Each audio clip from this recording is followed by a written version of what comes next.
All right, all right, all right. When you know, you know. We are back for another open court discussion in the Counselor's Corner. I am your host, David Lorenzo Glover, aka the Controversial Counselor. Joining me is the Big Bad Wolf, Herb Lewis. Oh, No the how wolf, today. the wolf is quiet today. Yeah. And also joining us is Jackie Brown, and we never know who else is going to show up on the panel. So, recap from last week's show. What effect has the manosphere had on romantic relationships? We covered gender roles, empathetic communication, feminism, the evolution of the manosphere. We gave our opinions on what we are witnessing now. So if you don't understand what I'm speaking on, go watch the replay. Now let's shake things up with our next topic of discussion tonight: body shaming and modesty and dressing. Is there a misunderstanding or a problem? In my era, with my crew, our slogan was understanding and realizing what your body is made for in regards to clothing selection. Things have changed to this mindset. Wear whatever you want, no matter what size you are. And if you got it, flaunt it. To me, that sounds like fool's gold. We will go further in details during this broadcast tonight. Also, we still need to discuss segment two. When do you draw the line with a needy partner? You know, the person who needs constant validation, has to text you constantly, irrationally jealous behavior, and it goes on and on and on. So, people, you know the drill. Please like and share the video, and don't forget to subscribe to the YouTube channel, The Controversial Counselor. We are 31 subs away from 600. So let's make it happen. So here you have it. We're here for another Monday. How's everybody doing? What's going on? Anything new with Jackie, Herb? You know how we started off. Nah, I have to schedule start to schedule confrontations with my psychologist now that the football season is over. That's never easy. Yeah. You said with your psychologist? Yeah. Mm, okay. Okay. Jackie, anything new or good with you?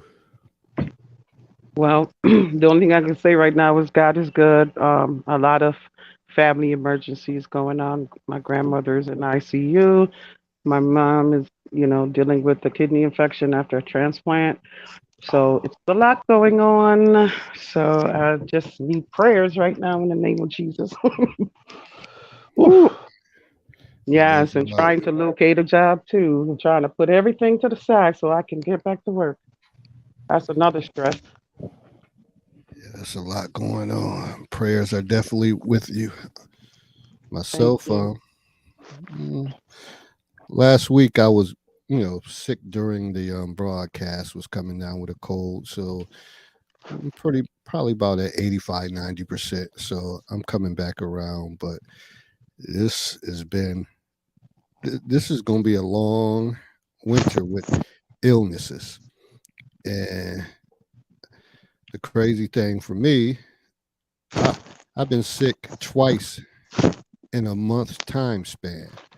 Now, typically, I only get sick maybe twice a year, but I got hit in December, then January, and I'm thinking like, there is no way possible that in February I could happen again. But it's like the inevitable. Like everybody's getting sick. When I was walking into work today, one of the teachers was walking out, said she had a stomach virus.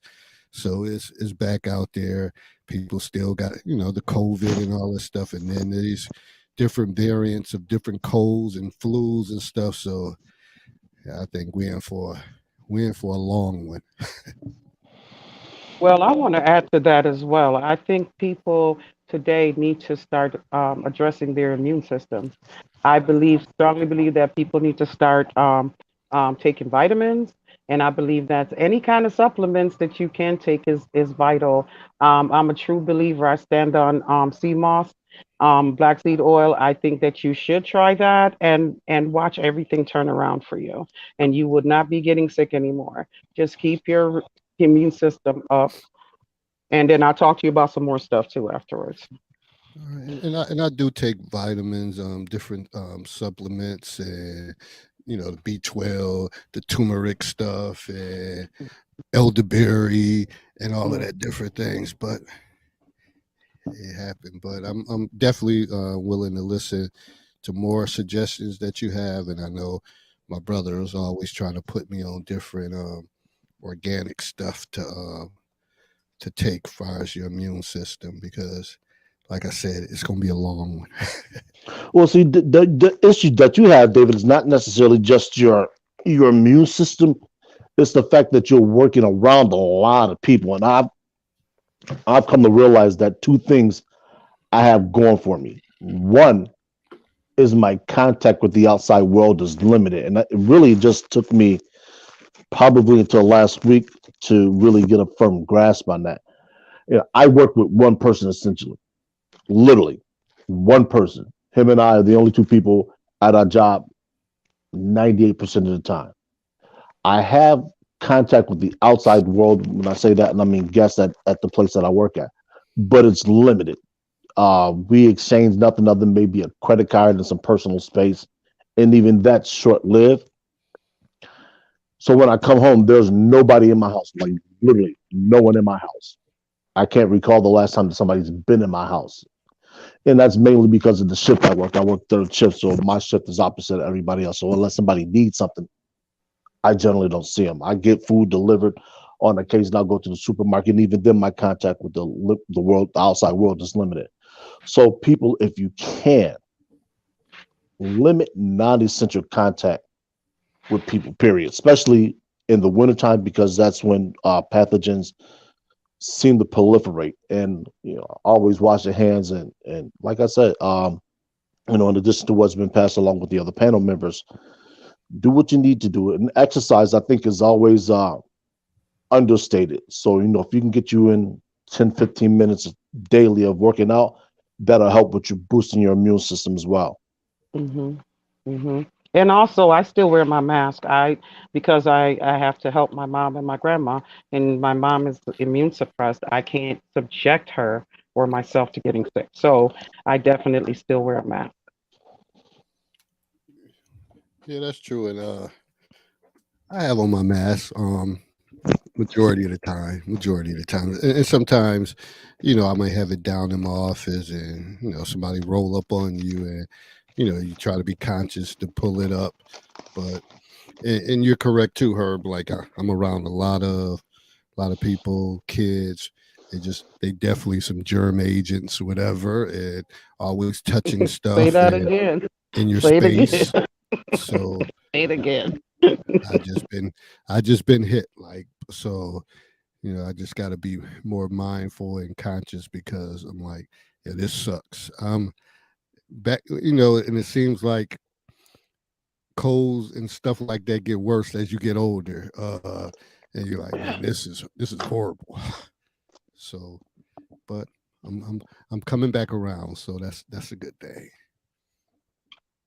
Let me see what Daphne. Hey, Daphne, how you doing? She said I stopped wearing mine. I need to start back up. I take all my vitamins and need be mindful too. Yeah, you better put on that mask. You know better than that. You know better. Uh, so, all right. So, anything else good for the group that All I'm y'all want saying, to discuss? CMOS gel, people, CMOS gel. Mr. Glover, I'm going to get on you, keep on you about the CMOS gel. I need you to get that in you with some black seed oil. Okay? All right. That's All right. it. Sounds good. So we're gonna jump right into the topic of discussion tonight, which is body shaming and modesty in dressing. Is there a misunderstanding or a problem? And again, like when I led off with the introduction, I said, my crew, we used to always say, real understand and realize what your body is made for. and the message has changed. So, what's your thought on the whole body shaming thing? Because it's not going away. I don't care how people try to say, "Oh, don't body shame this and that." It's not going away. People are still going to say that they're going to say stuff. Either they could say, I mean, probably the best way to say it is face to face to somebody, because then you probably could deny it or whatever the case is. But again, virtually people say stuff. Um, Behind your back, people say stuff. So it, it's it's been around and it's going to continue to be around. Ah, it's this is one of those topics where once you start, you really can't stop. I mean,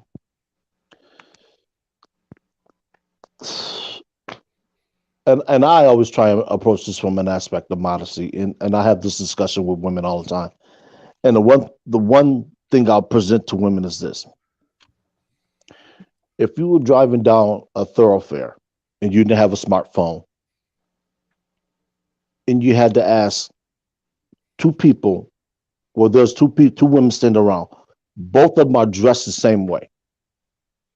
You had one that was a Bible thumping Christian, no question about it, and you had the other one that was a lady of the night. Could you tell the two apart? And inevitably, the answer is no. I said, this is what presents a problem. We're asking people to judge us based on a set of criteria that's supposed to be non judgmental. But it becomes impossible to do certain things when you're given us a limited set of parameters. And what I mean by that is this: if you see a group of individuals and the way those individuals appear tells your senses that that's dangerous, are you going to wait to find out that none of those people are dangerous, or are you going to take the necessary steps to protect yourself? And most people are going to take those steps to protect themselves. And it becomes the same thing with the way that we all dress, whether you're male or female, in shape, out of shape, short, tall, whatever the case is. How we present ourselves to the world, for good or bad or neutral, is the way that we often are going to be addressed and treated. If we go back to the turn of the 20th century, mostly everyone that came outside was dressed well. You look at some movies, you don't see men dressed in anything other than, if they, especially if they could afford it, usually their Sunday best in a hat. That was standard. You didn't see anything else. I see all these pictures floating around on Facebook of well-to-do dressed black people, well-to-do dressed Caucasian people. It didn't matter what the ethnicity was. That was the standard. That was the least expected of you, was that you could appear as if you were raised with that aspect in mind. Didn't matter. You even look at the criminals of the time.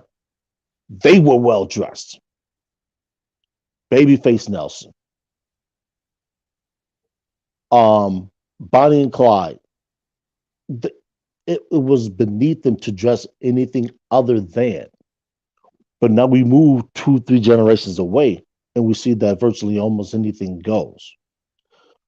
So the question becomes: when do our morality start to shift to where we're no longer concerned about the appearance that we project? And like I said, it doesn't matter what ethnicity you is. This is across the board, especially in Western cultures. And when do we start to address that, or do we want to address that?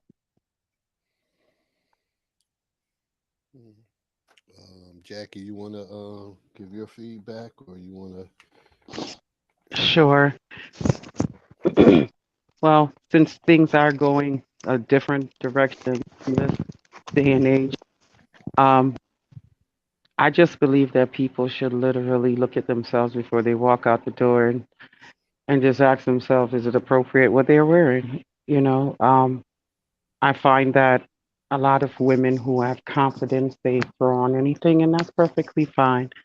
But we all have to think about how you represent yourself and the mark you leave on a person after, you know, they see you. First impressions, as they would say. Um, I realize that this in this time, no one has any. A lot of self respect is out the window. A lot of respect, period, is out the window. So TV, movies, videos, music videos definitely change the whole trajectory about what is okay these days. Yeah, and I definitely could agree, especially with the different videos and the images. So, people emulate what they see, especially not only kids, adults as well. I mean, even as guys, you may see a certain style and you may say, okay, I'm gonna craft that little style and I'm gonna try to switch it up myself.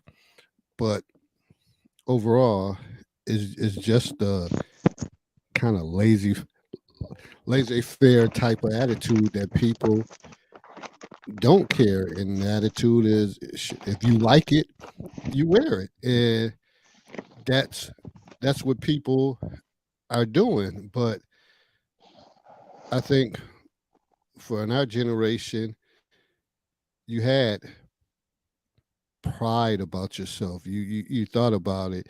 You didn't want to be ridiculed or people looking down at you, down on you for certain things. So you tried to, try to keep it, casual, professional, whatever the case is. But now I see it, and I always make parallels in reference to at the middle school, and sometimes I stand in the hallway and just shake my head and like, okay, this is just it's just getting out of hand. It's just getting out of hand.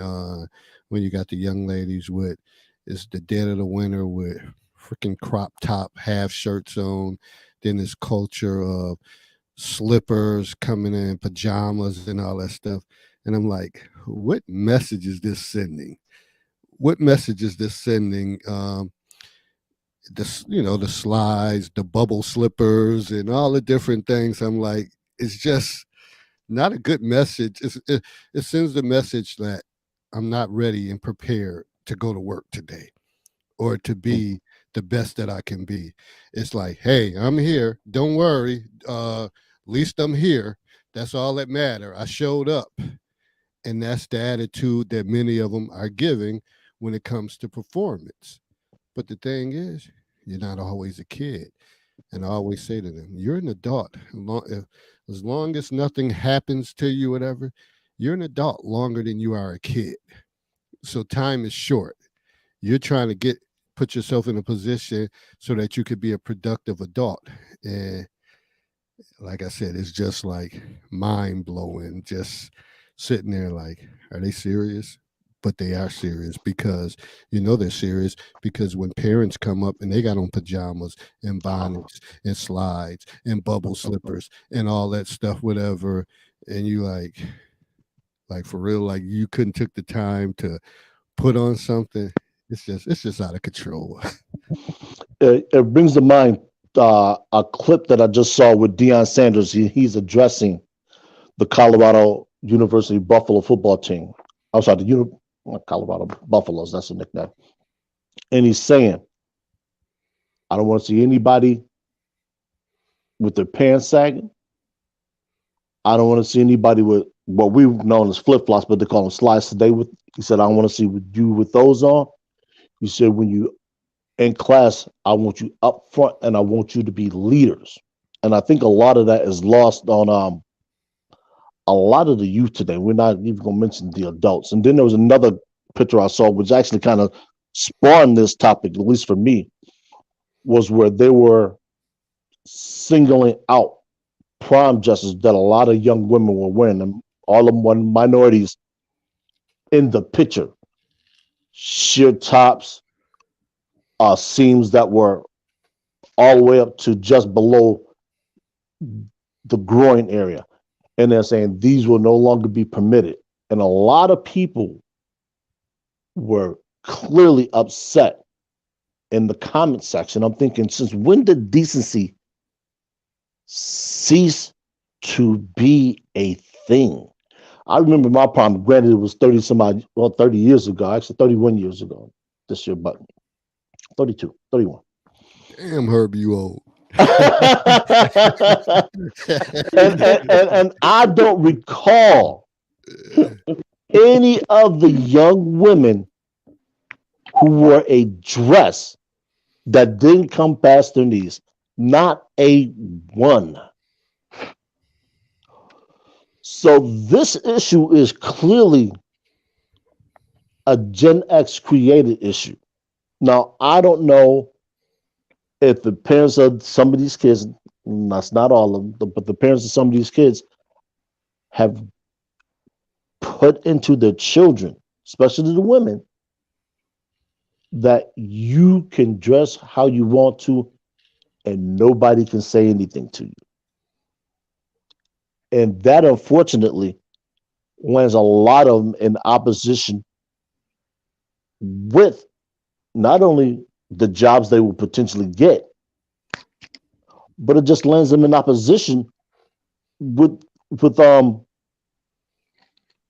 with leadership. Because if you go to a job and there's a certain dress code that you have to adhere to, you don't have any say in that. You have to adhere to that dress code, and if you don't, you can find yourself beating the concrete again, looking for another place, and you're still going to come up against the same rigid dress content that was at the last job. That's not going to change. That's standard. It's just now that they're allowing people with tattoos, visible tattoos, to work because the culture is shifting that way. That is making it almost impossible to find somebody to staff your positions without tattoos. I remember working at the casino, and you could not have any tattoos visible. I mean, none. That was just sorry, can't hire you. You got tattoos showing. Had to have them covered up. So if you had to wear an athletic sleeve to cover them up on your arms, that was what you had to do. So there are some places who still adopt that conservative attitude in regards to appearance. I know I see nowadays people, male or female, with colored hair. And granted, that's not necessarily a dress issue per se, but it does give a perception that you like to live outside of what is deemed the cultural norm. And all of those things project an image. They project the way that you want to be treated. And if you want to be treated that way, start your own business.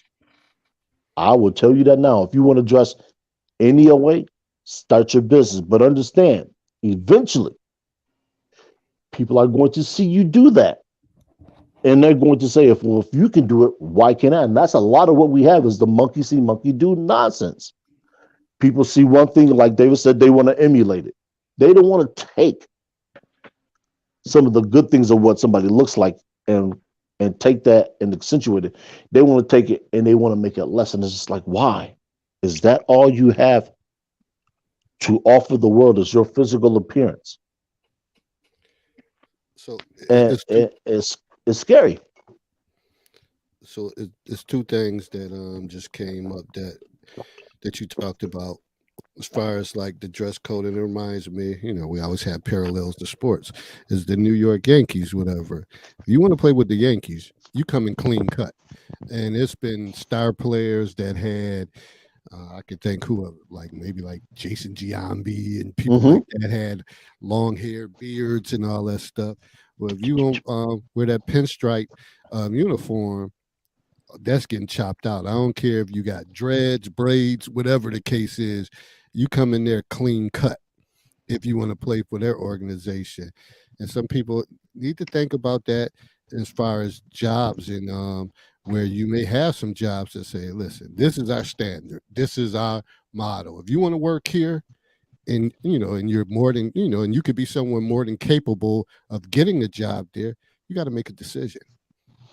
You got to make a decision. Do you want to look like the rest of uh, your peers, or do you want to be clean cut, or whatever the case is, and getting paid? That's something you want and, to think about. and that's even more pronounced with law enforcement. They can't go. I think it's 2, maybe 3 days without shaving, and it's more so in case they ever get caught for crowd control and they're dispersing tear gas. They have to be able to wear the mask that'll give them a seal. So if the tear gas blows back in their face, they don't suffer from the effects of it. So there's some safety reasons behind, why some professions have to have certain grooming standards. And along with what David just said with the Yankees, that's been the Yankees standard since Steinbrenner took over. We're talking about the mid to late 1970s. So absolutely, I know there's some places that I've been employed that you couldn't have anything more than a goatee. So what I'm going out right now is a thin beard wasn't permissible. You had the only way you could actually change that was if you started to grow it in your off days. But I mean, people like to decry the conservatism when it comes to their looks, their appearance, and what they can wear. Understand, corporate America still rules a lot of stuff. And, what you do in your off time is your business. But when you cross that threshold of business, you're gonna have to adhere. So that brings me up to another point. But I also wanted to read this post. This was from our former panel member, uh, Willie A. Price speaks the truth. He said, I'm seeing more and more women with chest and sleeve tattoos. That's two ways to not get invited to any formal events with me. So he got a lot of heat from some women um, because of this post. But again, like some guys may have standards toward that. Like, listen, you ain't about to roll up with me with your arm looking like Dennis Rodman or Allen Iverson or Tank Davis or somebody like that. That's just not gonna happen. And unfortunately, it could be somebody you could be really into, and that's just they have non-negotiables as far as that. Like, nah, that ain't working for me. Not the lady I'm rolling with, and it could be vice versa. Same thing with a woman. They may say, "Oh, all that? Nah, I don't do all that. I'm not about to do all that tattoos on your face and all over yourself. Nah, you can't you can't roll up in this environment with me." It reminds me, and I thought it was the funniest thing in the world too. This is about this is gosh, this is probably about 10, maybe 11 years ago. Young woman I just started dating at the time dating, I suppose I could say. And when I showed up to the outing, I was black shirt. I'm sorry, white shirt, black slacks, cufflinks, no tie. She seemed surprised that I was actually dressed like this. She's like, "Can you stand up for a moment?" I stand up, turned around. She says, "Okay, I just wanted to see." And I'm like, "You look surprised." She said, "Well, yeah, because most of the guys I see of your ethnicity, they don't dress like that." I said, "What self-respecting man would dress any other way on a social outing?" And it was a surprise because she's a few years older than I am, so at the time we were in our mid 40s. I think she was in her mid 40s. I was in my early 40s.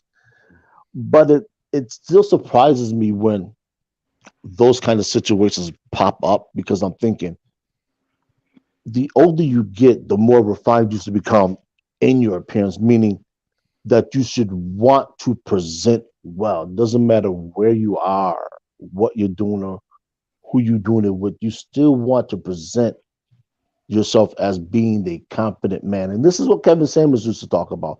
For people that don't like him, he would always tell men, hey, look, when you're going out there, you are showing an aspect of yourself to the world. Look the part. Look like you can dress. Look like you understand and have situational awareness. You're not going to show up to a business meeting wearing jeans, a baseball cap, and the jersey, and just a plain white tee or a plain white tee. You're not going to do that because if you are, nobody's going to take you seriously. And I think that's something, especially as black men. And Kevin Samuels, there was an incident where a young man, he was told to dress a certain way for a week. Got on the bus and he was shortchanged. The bus driver said, "Hey, you know what, man? It's not a problem. Go ahead and have a seat." Everywhere he went, he was treated well. The next week, he reverted back to his sneakers, jeans, just an urban way of dressing. Got on the bus. He didn't have the exact change. The bus driver made him get off. He said, "Wait a minute, don't you remember me?" He said, "No, man, you got to get off the bus." And he still, after all the ill treatment he received that week, he still wanted to adhere to that style of dress. And I'm thinking, because you're quote unquote more comfortable dressing in this urban style, that you don't see the benefits of dressing well, you still want to dress like this. And then we tend, as a people, we tend to talk about discrimination. We discriminate against each other when we see people dressed like that. We don't think the best of them, we think the worst. We see a female with a skirt that's too short, we automatically assume she's a Jezebel. We see somebody with their pants hanging out, we assume that they're a thug. No matter how much money they got in the bank, no matter what kind of investments they have or degrees, we assume. So if we know that we as a people assume the worst of us when we dress like that, then why would we not want to walk away from that manner of dress? I don't know. It perplexes me. I'm gonna add one more thing. Then want to get some feedback from Jackie, but also I want to read some comments from Daphne as well. So one of the things is when you have that opportunity to sit on interview committees, you just you'll be surprised because I've sat on the other side where we had to make decisions on who got hired, and sometimes it was just little things that uh the reason why a person didn't get the second interview or didn't get considered. And it could be something as far as something you had on or hairstyle. And you wouldn't know that because, of course, that's kind of behind the scenes information when once you walk out and then you're waiting on the next person to come in and you have some time in between and they say, "Oh, what do you think?" "Oh, no. Oh, no. This is that. Did you see this? Did you see that?" And then amongst the committee, they say, "Nope, scratch that person off." That, and you could have been someone that, hey, you answered the questions right, you were on point, but you didn't come in there correct, and you lost that opportunity. All right, so let me read one of the comments.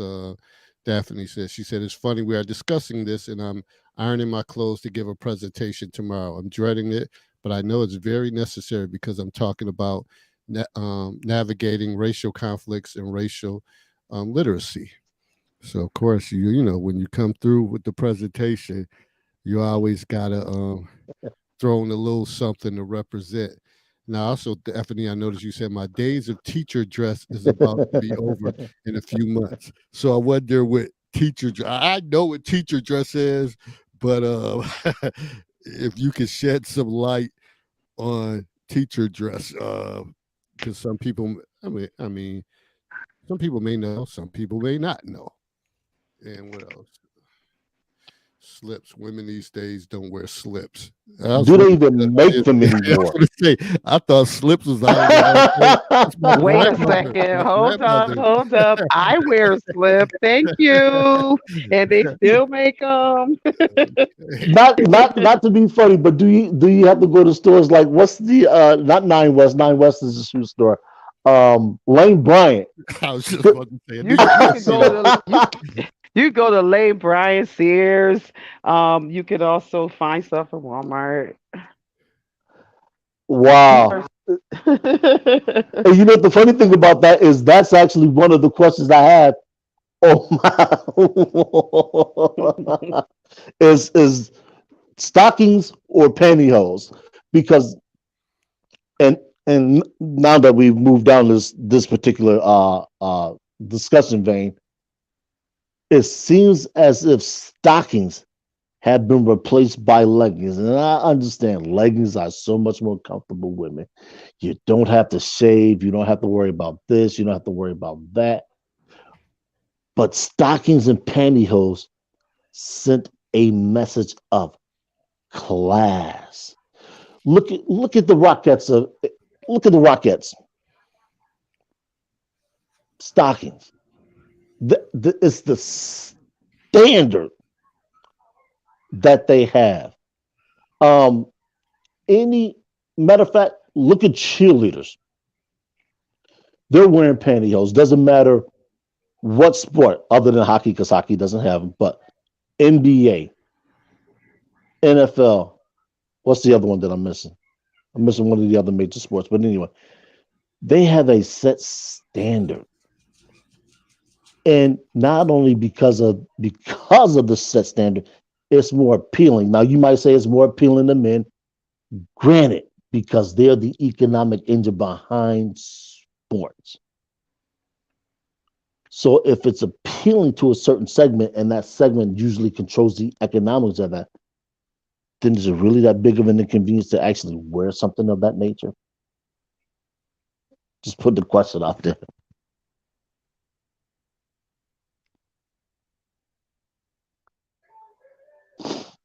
Oh, she. You got her to leave.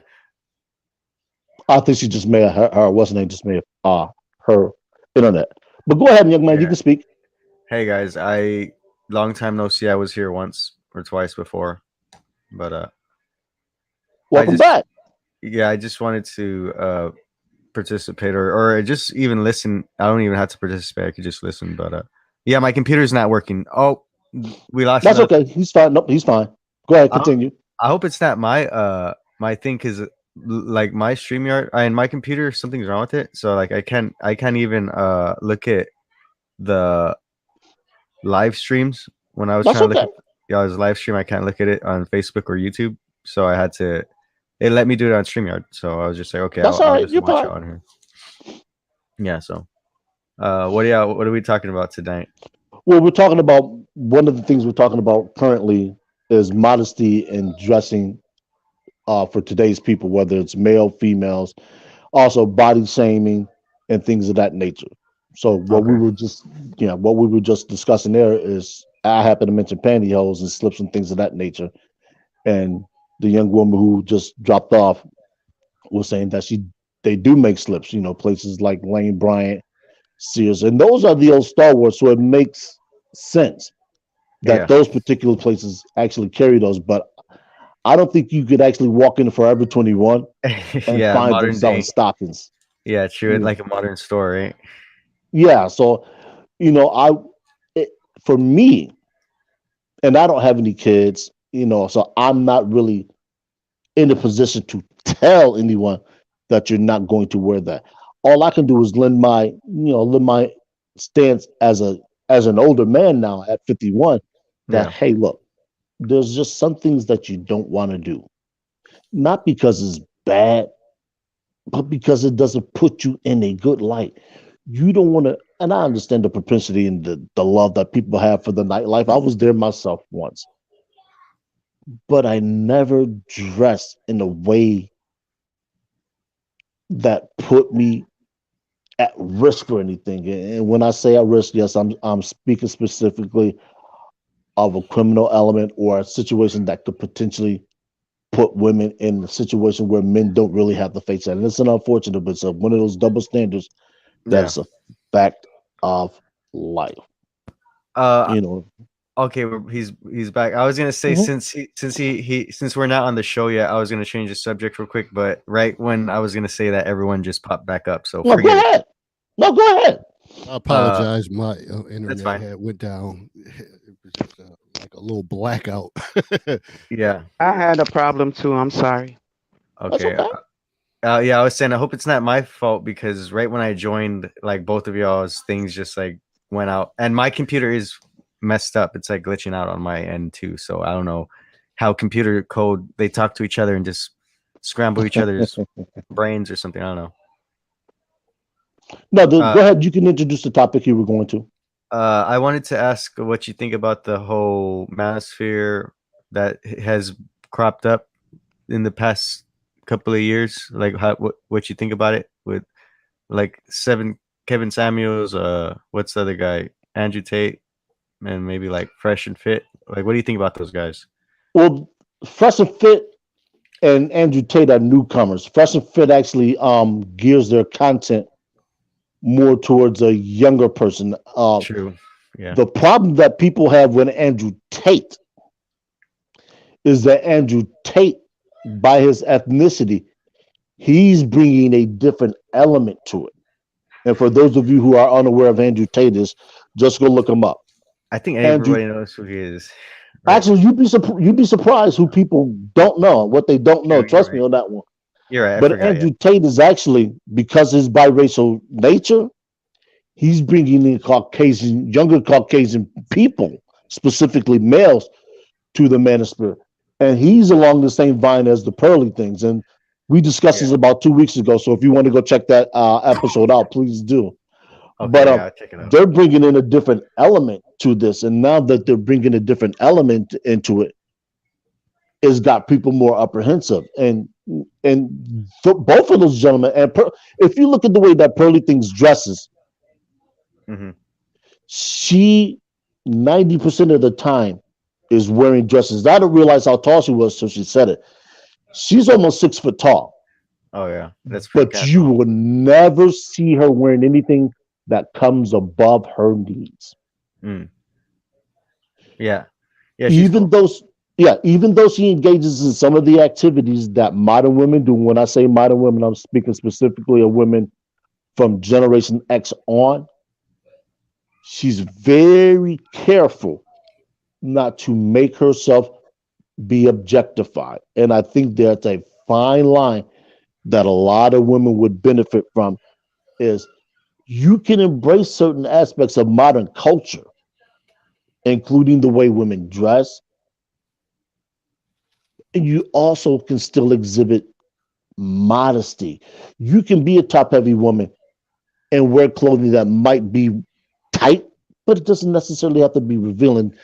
The thing that we get with a lot of women is they want to wear clothes that are both tight and revealing. So everybody's sitting there looking and saying, "Ooh, well, I Yeah. wonder what's next."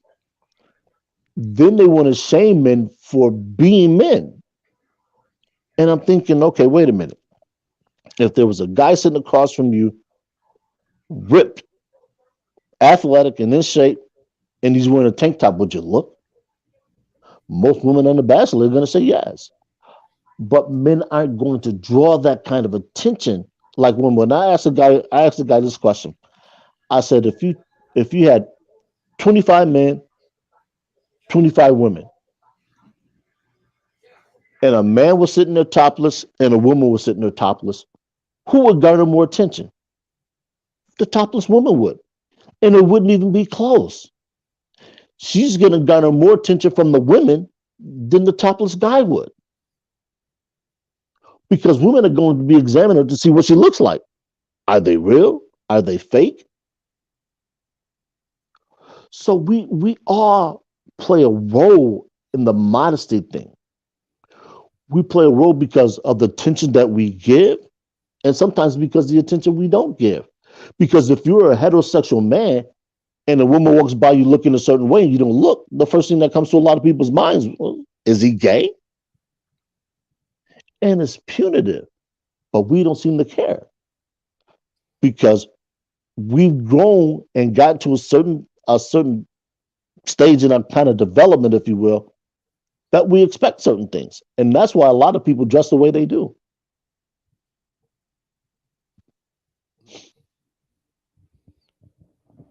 All right. Let me let me read I want let me read Daphne comments. She said, "I wear stockings, dress socks, and dress pants and fleece line tights during the winter.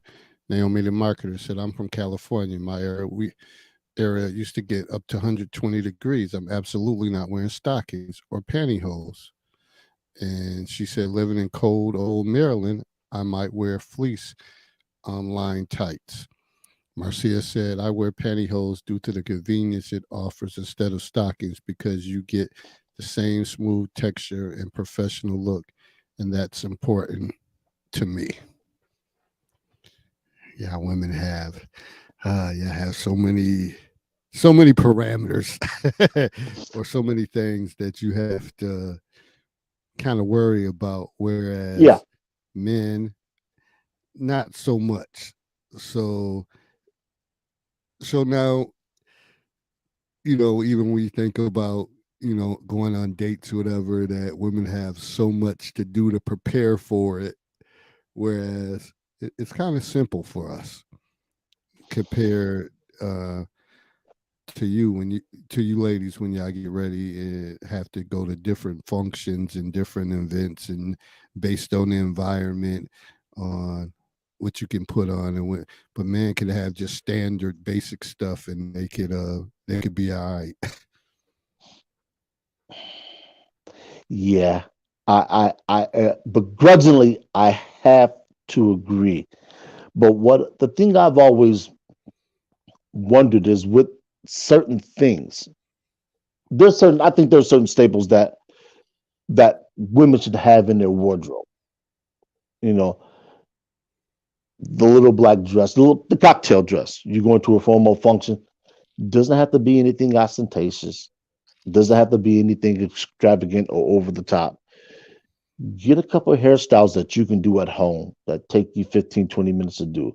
I think women believe that they have to be the best looking woman in the room. And I don't know if that's because of the innate competition between women, but I'm gonna tell you now, most men,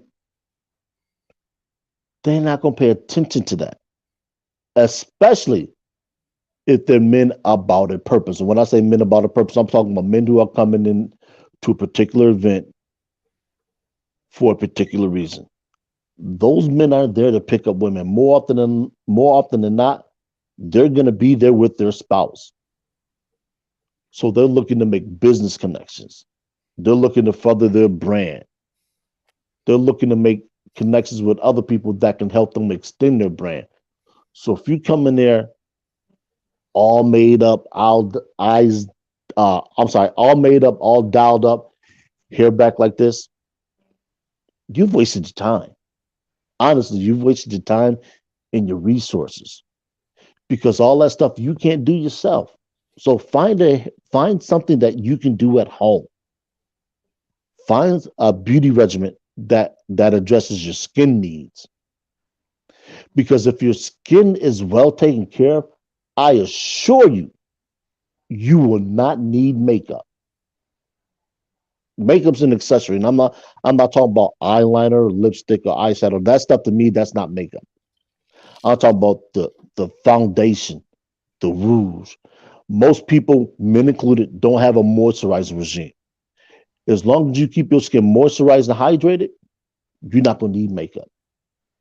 And that's a lot of what a lot of people, like I said, males included, don't understand about their appearance. David is always drinking water. We hear people say, drink water, drink water, drink water, because it flushes out those intoxicants in your system, which clog your skin.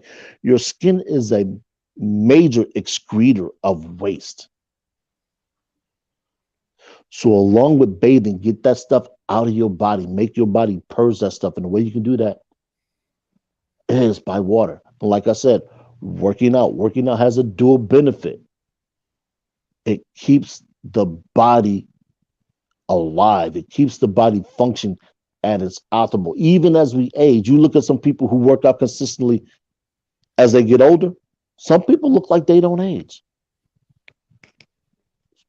because they got a good a health a healthy regime with them. They have a good health routine, and they do. I encourage people, stick with it. Find one, develop it, refine it for yours, and go for it. and we always talk about less is more. And, and when you think about all the different things, and now, ladies, I don't want to smoke with y'all and y'all different accessories, whatever. But again, I always make reference to some women are naturally beautiful, but by the time they get finished in trying to compete with other people, they look like a funeral. They look like a funeral. And when people are like, "Would you be look like a funeral?" Look like they somebody should be laid up in a coffin, because they're so caked up and all that stuff. Stop. Just stop. If you got a guy that's, again, see, when I say stuff, then I have to go back and think about all the different things that said that women say. Oh, I don't get dressed. I don't do this for men. I do this for myself. But I got a funny feeling that that's not the case.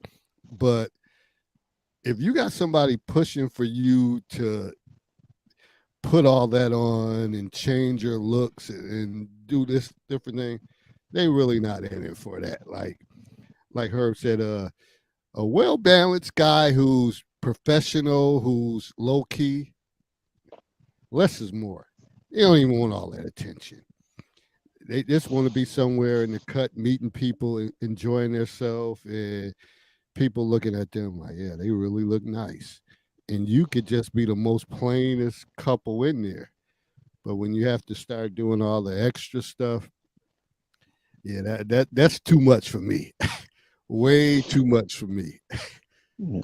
It's it reminds me of the way people use clothing.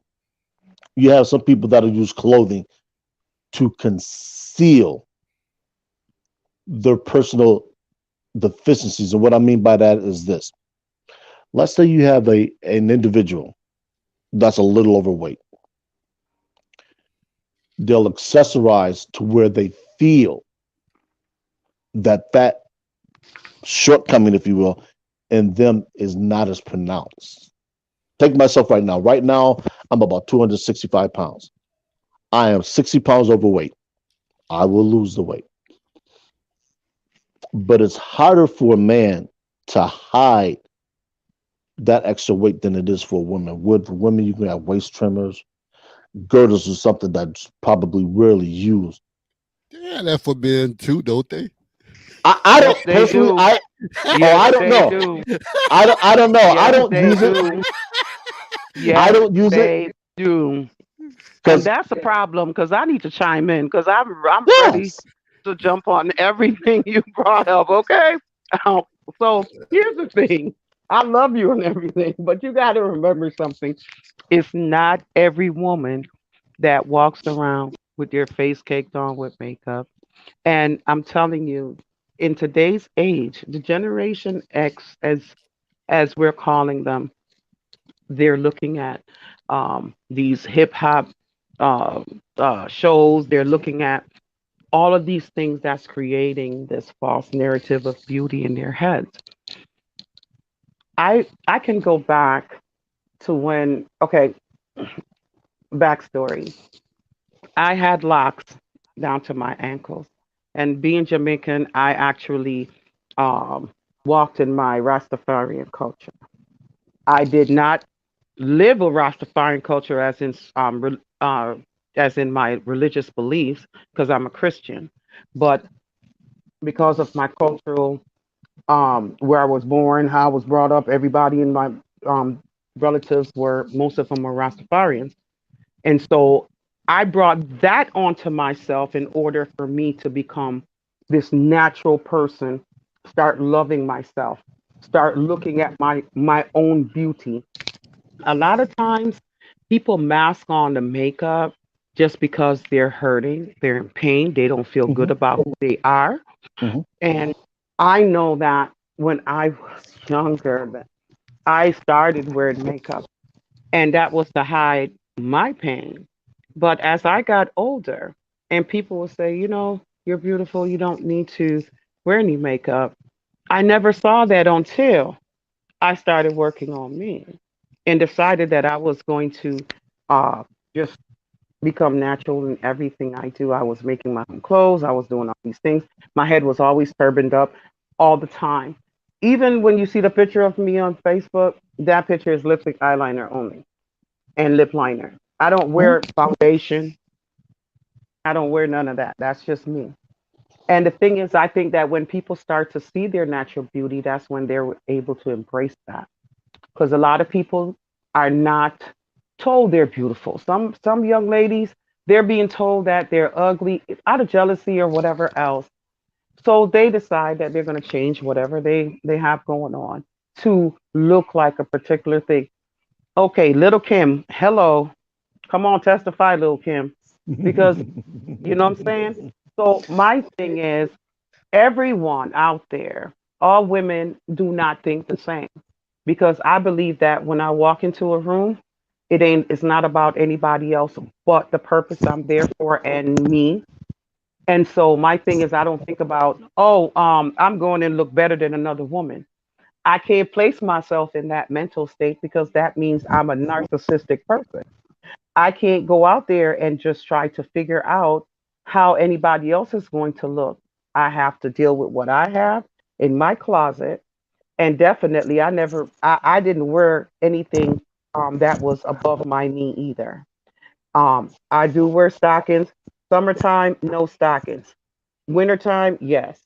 But for whatever the occasion that it applies for, I try to make sure that I dress appropriately in every situation. There's no tattoos on me. I'm not a tattoo person. And I can see a tattoo on a person and say, hey, you okay? But I will not take excessive tattoos because that's a whole different mindset. God told us not to mark our skin and all that. So that's just my belief. But I noticed there's a lot of people out there, even in the Christian world, they're tagged up before they even became saved or whatever. And I can't really knock people. I used to look at folks that way. I saw a tattoo, I was like, no, never, not near me. But then I realized that if I keep myself so closed off to people, when you hear their story, then you realize that, hey, they put that tattoo because their mom died. Hey, they got this tattoo because of some trauma. Hey, they got this tattoo because of some celebration. Hey, they got this tattoo because they was drunk and they didn't know what they was doing. So all of these stupid things come into play. And a lot of people are being judged on that. And I find that because I can't judge people because in my walk, counseling people, dealing with so many people, I actually was prejudging. And when you listen to the person, you'll see the reasons why they do things. They'll tell you in so many ways because we're dealing with a generation of people, or this generation period is so. Everybody going through trauma. Everybody going through something. Everybody's trying to release pain. Some people get tattoos because they like the pain, and that is so real. Listen, this one young man told me, I like the way it feels. This one young girl, this one young girl I was mentoring, she says, that feels better than the emotional pain. I said, I get that. I get that.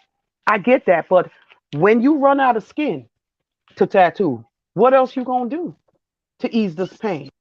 So then we have to have a real discussion. There's so much going on in this world that people are doing things behind trauma, stupidity, wannabes, followers, just doing it because it's the norm. Yeah. Um, because look at the Ink show. I can't remember the name of it. Something Ink, and they're out of New York City. I never thought inking your skin will be something. I mean, think about it, 10, 15, 20 years old. We didn't think shows would be on TV like that. We didn't think that it was going to be personified in this manner. And yet it is. And so we have to just move in slow and say, okay, we got to stand on our standards. And I stand on my standards. And if people stand on their standards, many things wouldn't come into question. But people's morals and values are out the window. And that's where the biggest problem comes in. The morals and values are out the windows. You have babies having babies. So you got generation of women who are having children young. Their mothers are also young. Their grandparents are also young. So guess what? None of the stuff is being trickled down like it's supposed to. So now we're going to have another set of generations behind them with the same mindset. Yeah, I agree there.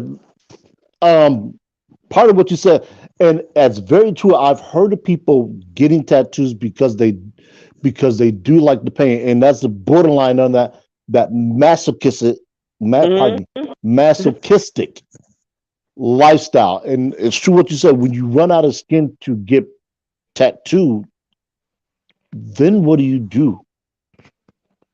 Have you started the internal work to address the things that have driven you to seek out an external pain?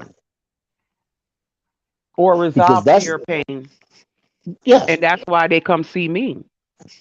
Because when I'm counseling these young people or adults, they let me see that, the internal pain is more than they can handle. And I get it. I get it. But that's when we do the work. We start the work because you got to deal with the root before you can deal with anything else. So, yeah, a lot of people have to go there and get the help. They have to step out and say, hey, something in me isn't right. Let me go and help myself. Go see someone. And I think that recognition, of course, is the first thing with any problem that anyone is dealing with. So if an individual can't recognize internally that they need to address some problems that they have that might be causing a behavior, they're going to spiral down that until they hit rock bottom. And like you said, that's when they come to see you. So, I mean, this is where the open lines of communication between parents and kids, adults and other adults, and people in your peer group need to be good. They need to be firm and they need to be established so people don't feel they're being judged. Because if an individual feels that they're being judged, they are not going to seek help. Then, and especially in the people that they feel that they're closest to, because the last thing anybody wants to be is judged. It's not a good feeling. This is why, in the midst of me writing the pamphlet that I am, I'm going to caution people that when you're reading when you're reading what I'm putting out, make sure that you don't make someone feel like they're being examined. You don't. It's the last thing that anybody wants to do. And I'll take this a step further. When you're trying to elicit some information from somebody, you have to be able to work it in in the framework of just everyday conversation, because you get some people that ask questions, and when they do, the questions don't come out as if it's something that this person would ask anyone. It comes out as if you're targeting this person for a particular reason, and that's something that can automatically put someone in a defensive posture. So when you put a person in a defensive posture, they're no longer behaving naturally. They're guarded, they're reserved, and they're likely to close themselves off to you. So, as opposed to you becoming somebody that they feel like they can trust, now you've been labeled in their mind as this individual is searching for something. This individual is looking to make me appear less than. I already have image issues within myself. I don't need anybody else judging me. I don't want anybody else judging me. And this is why some people come across as being hostile to others, is because they're being put under defensive. So you see somebody tattooed up, and you might think this person is crazy. You might think this person has nothing going on for themselves. Don't approach them that way. Simply don't, because now you're putting them on the defensive. So if you want to know why an individual is tattooed up, say, hey, you know what? As a person who has no tattoos, I'm always curious as to what led you to getting a particular tattoo. And it's just like Jackie said, some people start off getting tattoos as a reminder of a person that's transitioned or of a difficult time in their life. I have a classmate who graduated high school, and I won't say her name because she's not on here to explain anything. And she's a cosmetologist. She has a pair of scissors on her arm. which if I didn't know her, I can think anything I want to, but because I know her, I know what they represent. There was one woman that I dated years ago. She has a pink ribbon on her elbow for breast cancer awareness. Ask questions that gives an individual, that allows an individual the ability to open up without feeling like they're being targeted. It's called a person center approach. You gotta approach it just personally on them. It's about them. Just trying to make sure that that person center approach is awesome. You just taking a person for who they are and just dealing with them on the level that they're at. No one has to, um, feel like they have to try to change anyone. No one comes into anybody's life to change them or even cast, for me, not cast judgment. So what I do is treat everybody on the level that they're at. No one should be put down or anything just because they're not there yet, so to speak. But that's a problem a lot of people have, is they're not good at that. And they for whatever reason, good, bad, or indifferent, they carry on them that air of superiority. And then when they speak with that air of superiority. So somebody who's emotionally sensitive to that type, they'll pick it up right away, and they'll recognize the disingenuous nature behind a question. For me personally speaking, because I've done theater and because I work with a lot of people in terms of different cultures, different appearances, even though I may think that, I can mask that and look at an individual and say, hey, what is that a tattoo of? And they'll be willing to show and say, hey, look, this is this, I got this. And like she said, it's a person-centered approach. So part of being able to get yourself to understand another individual is to open the door to understanding. So whether an individual has tattoos, whether an individual is dressed a certain way, suspend the judgment. A person might be overweight. A person might be too thin. All of those things are part of the human condition. So in you seeking information, why are you seeking the information? Is it because that you wish to continue to ridicule somebody? Or is that you're trying to open up your knowledge base so the next time you encounter somebody in the situation, you can be more empathetic to them? You can be less judgmental. Nobody is saying you have to believe in what an individual is doing, but extend some grace to someone if you want grace. And that's what I told somebody at work. I say, look, I said, from time to time, I want grace. And the only way I can get that grace is if I give it. I can't expect somebody, it would be foolish of me to expect somebody to be courteous to me when I'm discourteous to somebody else. And I think that's a lot of what we get in this time and day of the human race is we want, we want, we want. But the first time you ask somebody, can you give? They say no. They say, well, wait a minute. What about this time I gave you? I gave you. Well, that's too bad. Really? So is that the way you're going to live your entire life? The rest of your life? Is you're going to take and not give? You're going to find yourself in a bad way eventually, especially if you believe in karma. That stuff adds up. And if you're not willing to give somebody something, then you're not going to be able to receive because nobody's going to eventually give you anything. So, what is it that we want? Do we want to judge a person that's overweight for being overweight? Or do we just want to accept the person that's overweight and say, hey, look, if that's the way that individual wishes to live their life, I'm not going to tell them anything different. Now, if they come to me seeking assistance, I'm going to offer my assistance in a way that's helpful to them, but not caustic. And let me explain what I say, not caustic.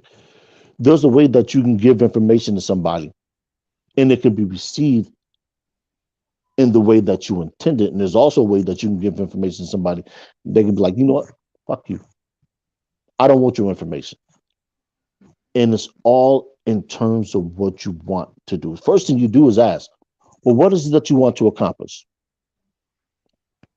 Well, I want to lose weight. Yeah, I understand you want to lose weight, but do you want to lose weight because it's a short-term goal, or do you want to lose weight because it's a long-term effort?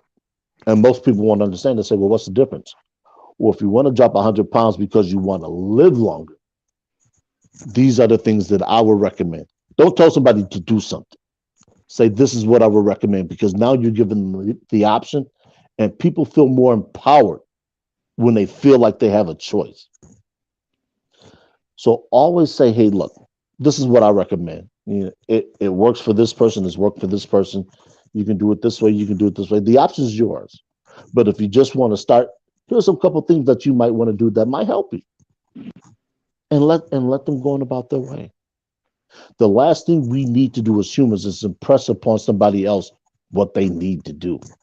As my dearly departed mother would say, the only thing she had needed to do was stay black and die. She did that. So, just be careful when we're out in the world and we have these preconceived notions, and there's nothing wrong with having a preconceived notion. It's acting upon that preconceived notion in a way that can do damage to somebody else, even if you don't intend to do damage.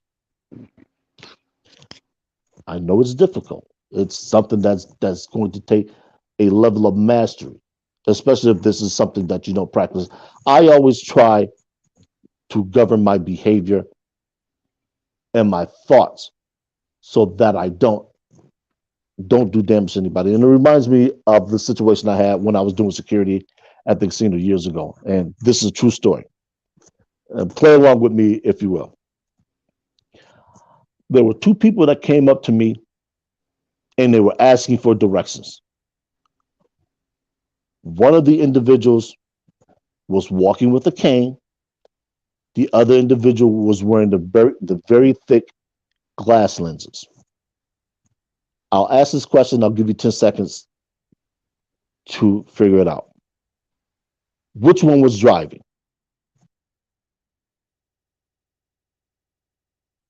Have a guess? I was talking to the individual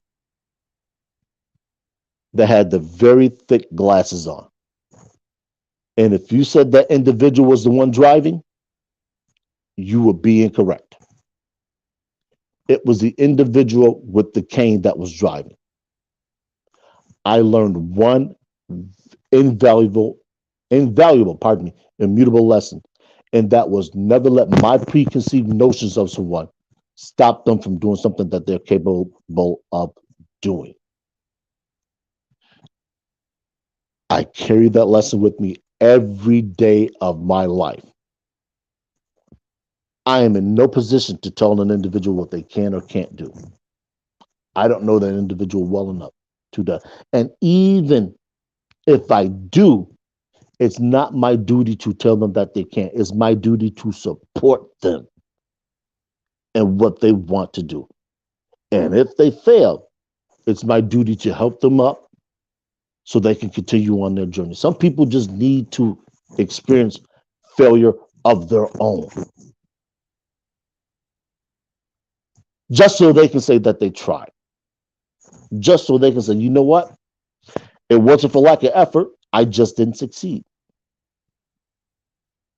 So those are some of the things we need to be aware of when we encounter somebody that doesn't look a certain way, doesn't speak a certain way, don't act as if the way that we think they should act, because we don't know where this individual comes from. We don't know what their upbringing was. We don't know what their environment was. We don't know much about them to make those determinal statements. So just be cognizant of that. We, as an individual, you have a lot of power to either build or destroy. So the question becomes, what do you want to do?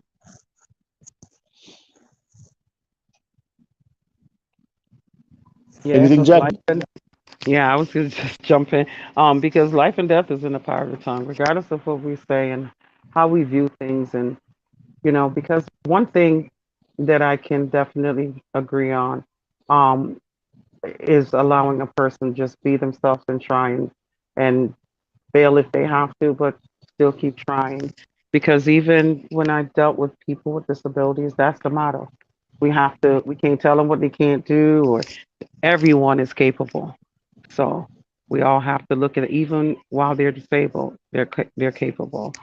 So I don't look down on the way people do things, view things, or even live their lives. I just pray that people live their lives to the best of their ability, and definitely do good for themselves mentally, physically, emotionally, and spiritually. Choose the right things in life. That's going to cause you to get to the next level in life. Yeah, and that's going to segue us into our second talking point: is when do you draw the line on a needy partner? Mm. For a lot of people, that poses a huge problem because we you shouldn't want to be an enabler, and sometimes that requires tough love. The only problem is you can't potentially push somebody away from you. It's a very, very thin. As the song goes, there's a thin line between love and hate. And that phrase was coined for a particular reason. Is because if you step on that landmine, it has the potential to go boom, and it has the potential to disrupt and destroy a Let me a- lot of things. let Go me ahead, ask Jack. you a question in regards to your question. Since since it's about needy people, where do you draw the line between a needy person, a person who just genuinely love a person and want to do the things that is required or they need to do to show love? So there's a double side to that. Some people may look at some things needy, as being needy, but to the other person that is being called needy, they just may want to be around the person they love. They just may want to, you know, give that attention, get that attention, just like the honeymoon phase of any relationship. Everyone wants to be around each other. Everyone wants to be up under each other. Everybody wants to do things together. And then once the other person starts to shift, or one person starts to shift, they get tired of that person either daunting on them, or doting on them, I should say, or doing anything to just um continue, the romance, or continue how they've been living. Then it becomes a burden to one of them, and then that's where you have to ask, now, why is it needy now? Why am I being needy for this? Why am I being needy for that? Why? That's there's a double side to that question, because that's a tough question. People's actions shouldn't necessarily be looked at as needy depending on the relationship. But I'm gonna stop there. What Mm, this is, and this is where the boundaries come in. And I'll use myself for example. I've said on this platform before. I'll say it again for those of you who've never heard it, because you haven't heard it, Jackie. no. On Sundays from Hmm. September to February, I'm unavailable. I'm watching football. And even if I'm not watching it, I still reserve that time for me. So I'm not making any plans. I'm not taking any phone calls. I'm not responding to any text. Mm.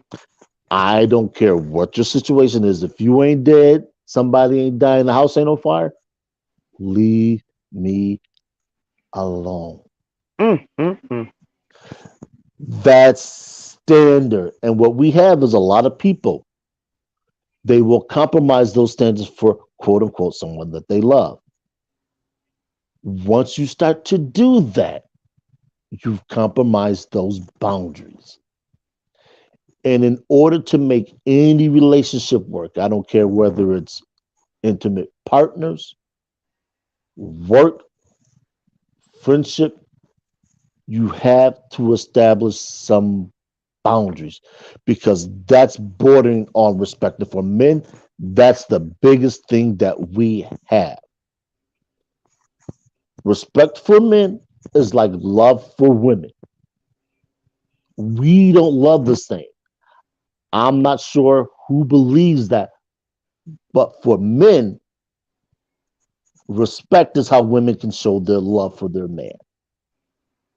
So if you want to show your man you respect him, I'm sorry, for if you want your man to know that he's loved, respect his wishes. The worst thing any woman can do is to undermine her man's position. And I'm speaking of the one that you're in a relationship with. I'm not necessarily speaking of a man that you have a casual acquaintance with, although that can go a long way towards fostering a relationship. But what I mean by that is this: I've often said that if a woman who's at least 40 years of age, and I'll tell you why I picked 40 in a moment, at least 40 years of age, if she doesn't have a male friend that she's known 15 years, then somewhere along the line in her life, she hasn't fostered any relationships with men. There's this whole thing out there that men and women can't be friends. And I will add to that, immature men and women cannot be friends. Some people will say yes, because a man is always trying to get into a woman's panties. I'm here to tell you that's a bunch of bullshit because I do it. I have female friends that I am not trying to bed. Period. We have a friendship. Any man that tells you he's incapable, talking to you, Steve Harvey, he's incapable of not having a female friend, that's because he's only driven by one thing. Men should get to a point in their lives where they go beyond sex. Now, I'm not saying that they will. I'm saying that they should because now it becomes about maturity and the value that you place on certain things. Now, I can't necessarily speak from a female's perspective in terms of what she should value in a male friendship because what I seek in a female friendship is going to be completely different from what a woman seeks in a male friendship. Personally speaking, there's not a whole lot of female friend can do for me that I can't do for myself. Now, from time to time, and I've done this, I may want female company. I'll call up a female friend and say, hey, what are you doing? Let's go and grab something to eat. It's been done for me. No strings attached. Either she'll pay or I'll pay, and that's it. There's a balance that can always be maintained that we both need to feed into to keep us balanced. Because as the adage goes, no man is an island unto himself. So having those clearly delineated lines helps. It also helps in relationships. Now, that doesn't mean you shut a person out. That means you let an individual understand that, look, there's just certain things that I'm not going to tolerate. And if that individual can't handle that, then I would tell you to move on. I would tell you to cut ties with that individual because eventually that relationship is going to blow up. So no matter who it is, you never want to give an individual more than what they're giving you. And that's just the balance in any relationship. If you're always taking, I said this before, if you're always taking, you're never replacing, it's going to get to a point where it's resentful. People are just going to say, you know what? They're a user. I don't want them around in my life anymore.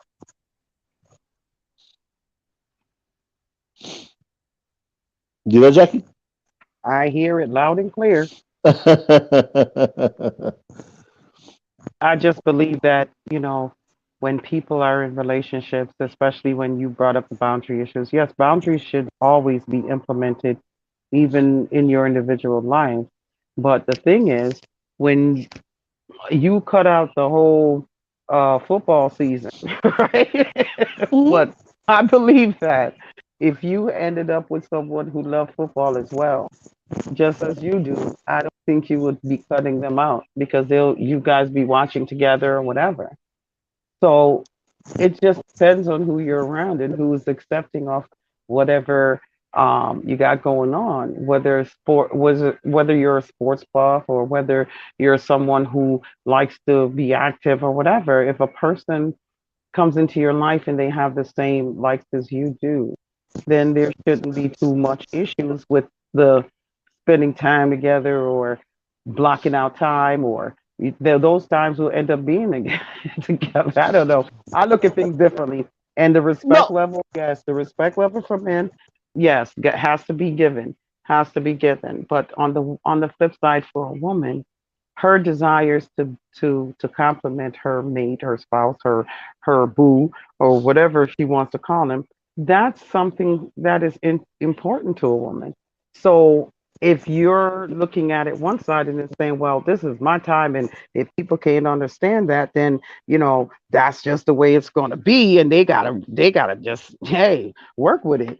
That's that. Then don't I believe that people should just find people that basically gel with them, move in their same lane with them.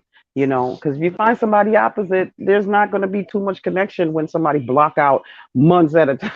At a time, you know what I'm saying? That's I'm sorry, but that no relationship will prosper in that manner. You just have to make sure everyone that's listening, please make sure you find someone that's going to have the same likes, because there are women out there like as myself who love me some football, but regardless of that, it's like I don't want to sit around somebody who don't watch it either and won't even enjoy the things that I enjoy. So, and I'm definitely going to make sure I'm enjoying the things that my my maid is enjoying as well. So I don't know. When it comes down to the neediness, if there got to be a more solid example of the neediness for me to be able to hit that in a way. well, let's look at it like this. I was born into a football family. Played little league, played in high school. For me, football is an extension of me just as a person. And the reason why I laid that out is because I don't drink. I don't go clubbing. I don't have any other bad habits that keeps me out. So I'm not out with friends, regaling and dealing with multiple women. Never really been that type. Even when I was in the club, that was specific to a 3 maybe 4 days a week, and that was usually in my 20s when I wasn't in the committed relationship. So that's the reason why I do that, because that's the only thing I do that really takes me away from someone. Now, it's like you said, if I am dealing with a person who likes sports and I've been there, absolutely, come on in. But it's few and far between. This, let me put it to you like this: it's the equivalent of finding a man who likes to go shopping. I hear you. You might find one, and that's not gonna happen often. You gonna find a man that likes to go shopping. You can say, "What the heck is wrong with this picture?" They out Um, here now. yes, That's why I laughed. I'm like, they out here. yes, they they are. they dressing I've worked finer than security the at a women. mall. I've seen them. Oh, my wife's shopping, man. I enjoy you going in there, watching her face light up as she change clothes. I enjoy it. Okay, cool. It's not for me to knock it. The same way that if a woman encounters another woman and she says, "Hey, man, I like football. I like the fact that they smashing each other." Most women are gonna look and say, "What is wrong with you? That's not female behavior. That is so atypical of women." It happens. I know me when I'm watching my Cowboys play and they're playing terrible. I'm the worst person to be around. Yeah, I'm just. That's why I tend to watch a lot of football. Now I'm different with hockey, you know, baseball and basketball. Although I'm on a mini boycott with the NBA right now, I'm not. I'm displeased with some of the BS they've been doing, but that's another topic. Those sports I tend to be a little bit more lenient with, but because with football, every game has so much writing. Like last night when Dallas lost, and I didn't watch the game so much as I did listen to it. And the funny thing about that is, I'm on TikTok, and there was a couple of people live streaming the game, so I'm actually getting to see the plays from different perspectives, and it was kind of cool because the only way you can get those perspectives is if you're actually at the game because the football camera only shows a side view. So it was kind of cool watching plays being ran, plays developed because I like the X's and O's aspect of football as much as I do. Excuse me, the execution. So from that aspect, I don't mind having somebody with me, especially if she's in tune with what's going on. And there's just a lot of guys who aren't in tune with what's going on. They'll watch the game, but they don't have that understanding that I like for people to have when I'm watching the game. And people can talk about me all you want to. Yes, I'm a football savant. I see. I'll be sit, I'll be sitting there talking about why don't they do this? Why don't they do this? Somebody that doesn't have a clue say, well, if you're such a good person, why aren't you the coaching? And 30 seconds later, the commentator will repeat what I just said. And I look at them, I say, look, close your mouth. Don't talk to me when you don't know what you're talking about. And people get offended. Well, I was just saying, no, no, no, no, no. You're talking about something you don't understand. If I say something, it's not because I think it, it's because it works. So I tend to come across as a little bit of a anal cavity when I'm watching football, which is why I tend not to watch it with people because I don't want somebody to see that aspect of me. It's not because I don't think somebody's not worthy. I think there's a lot of people worthy, but I know me when I get around football. I'm a different type of herd. So that's why. So sometimes boundaries are like rules. And I used to tell my mentees, I say rules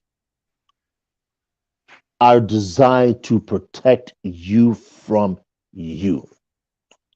That's not true. They designed to keep us from not having fun. No.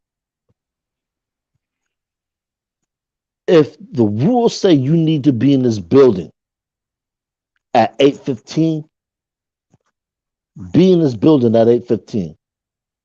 Because at 8:17, something bad can happen outside. And if you ain't in this building, you can't be protected.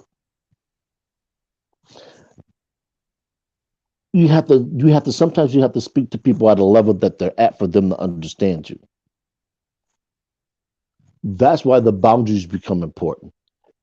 Is to keep you, the individual who sets those boundaries, from compromising your self-worth. And anybody who tells you that your boundaries are too rigid, you don't need them. They're telling you compromise what it is that you like about yourself. Don't do what's in your best interest. And anybody telling you not to do what's in your best interest, they don't have your best interest at heart. I will tell you now, sever that relationship. You'll be better off in the long run. It may hurt initially, but in the long run, you'll be better off.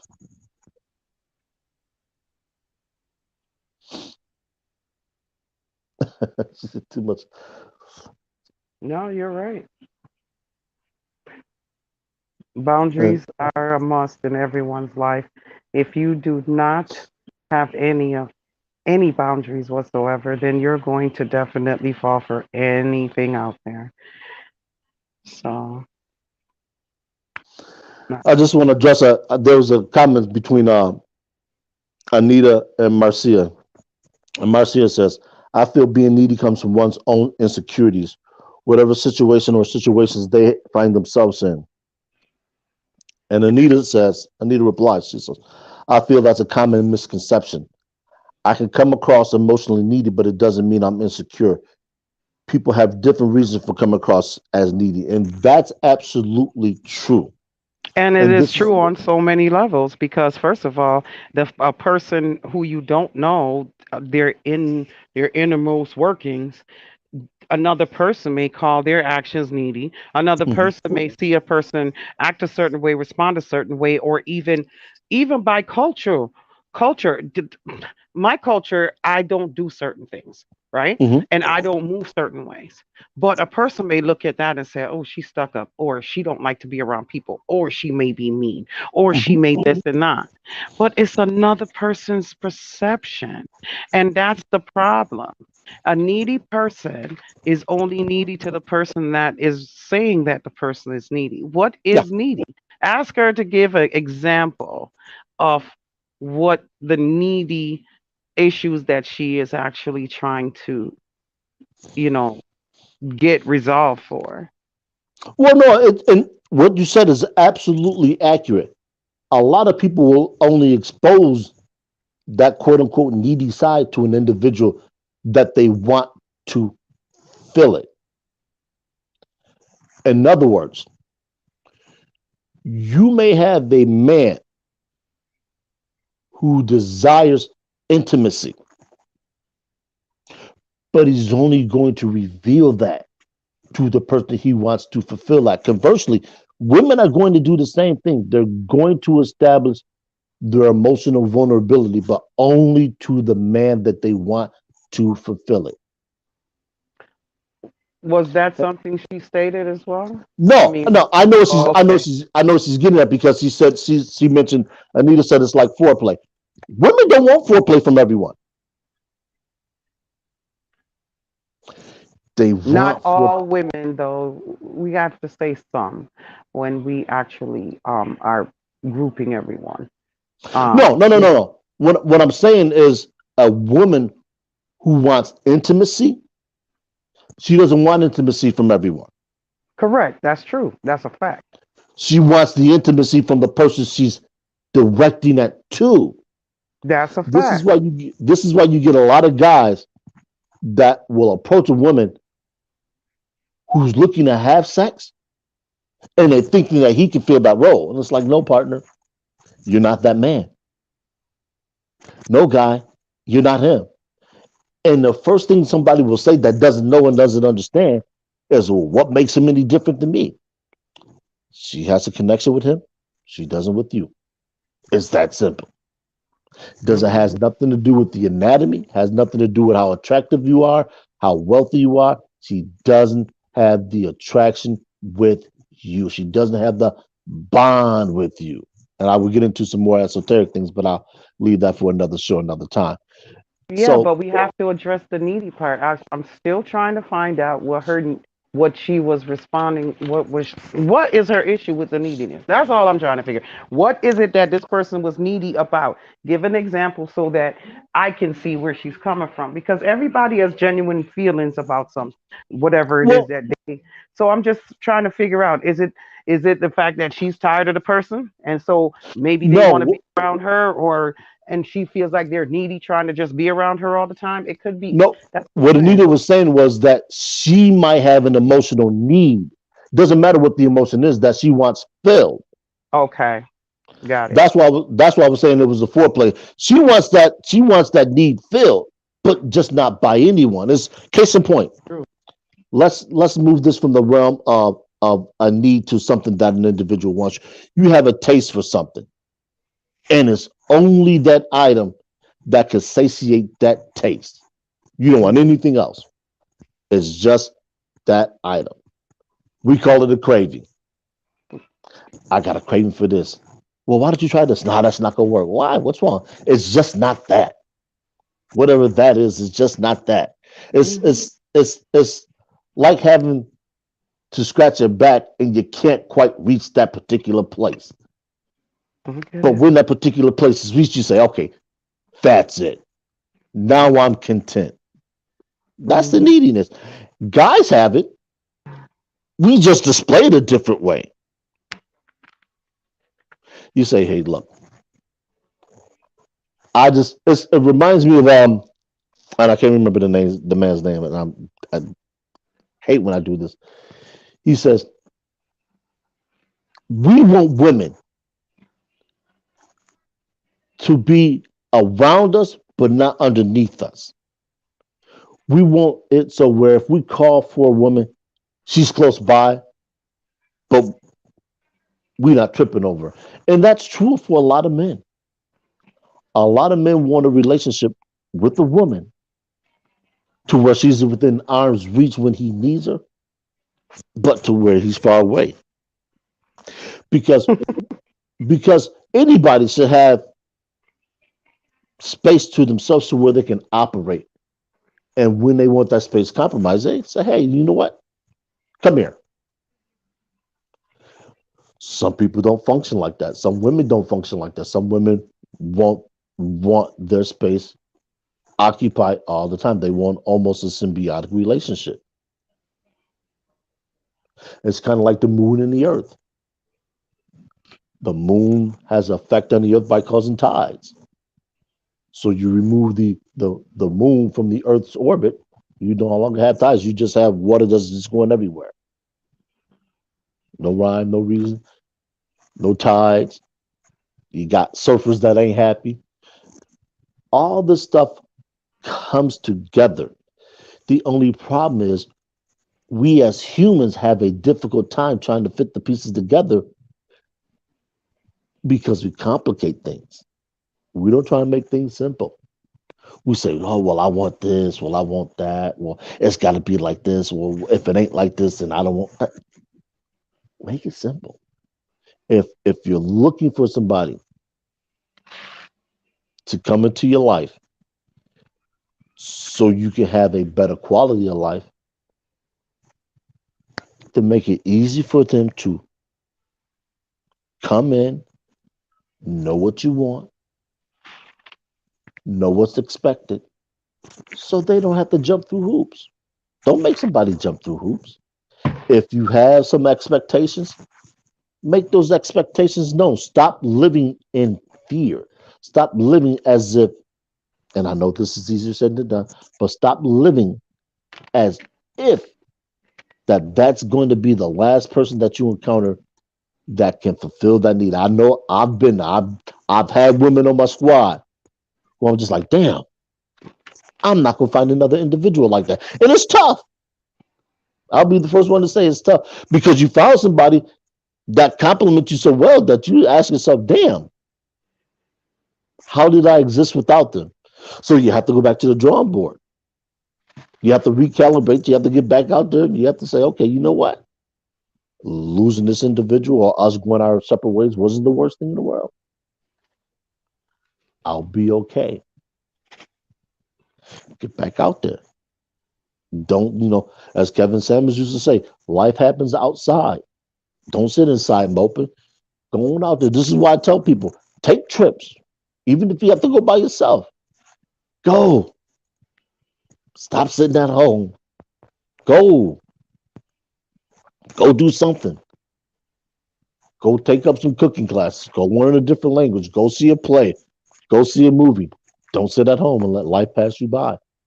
Even with your boundaries. Have your boundaries with you. That makes you a person who's not going to tolerate BS. And you will find a like-minded individual who says, you know what? I like the way you work. I like the cut of your jib.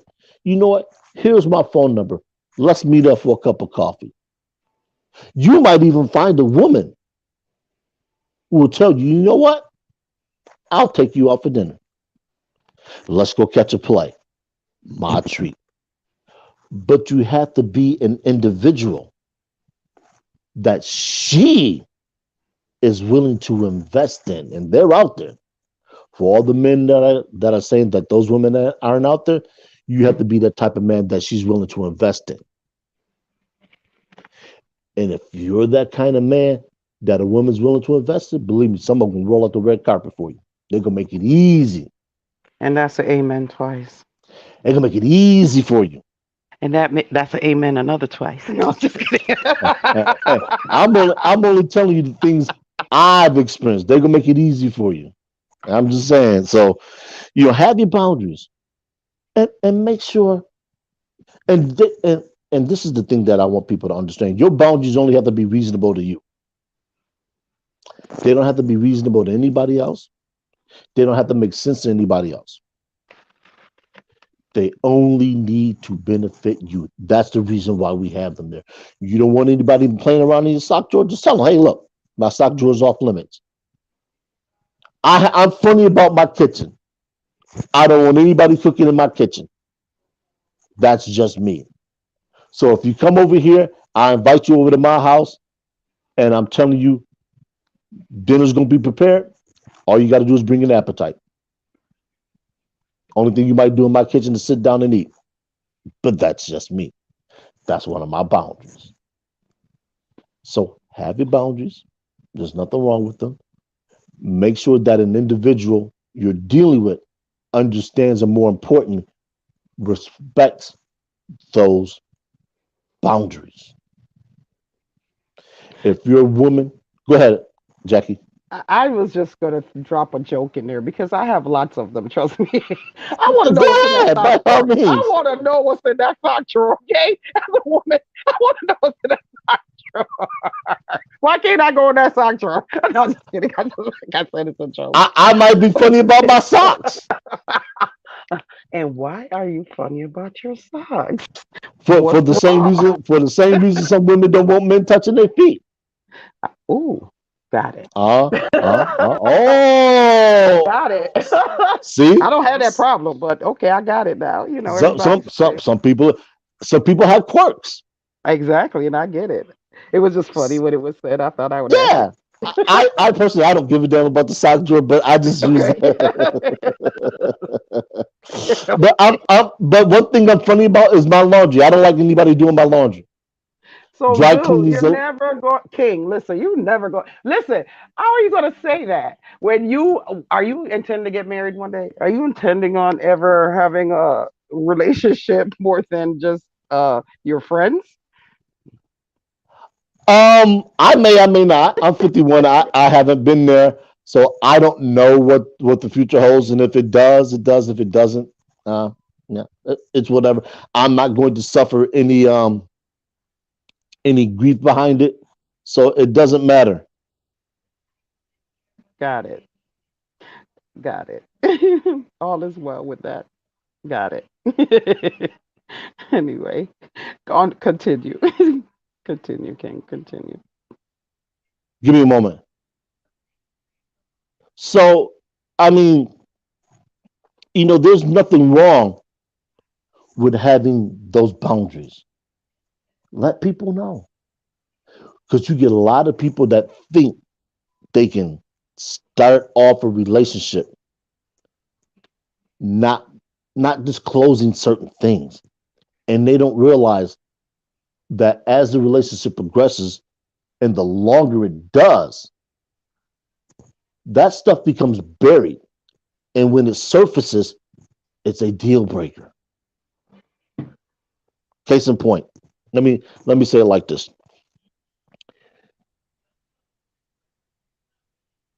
If there was, let's say you bought some property and you wanted to build a house, but there was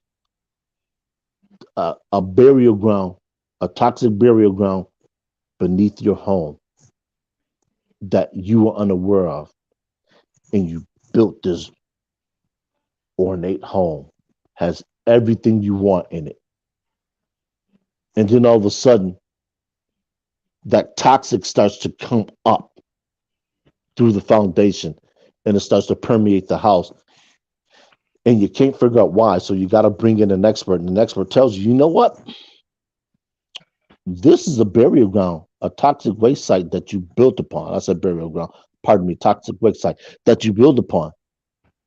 You got to move. You're going to be devastated. You're going to be pissed. You're going to go through I think, 5 stages of grief when all that could have been averted by the full disclosure. And I always tell people, stop hiding stuff. It doesn't help anyone. It doesn't benefit anyone. If you have an issue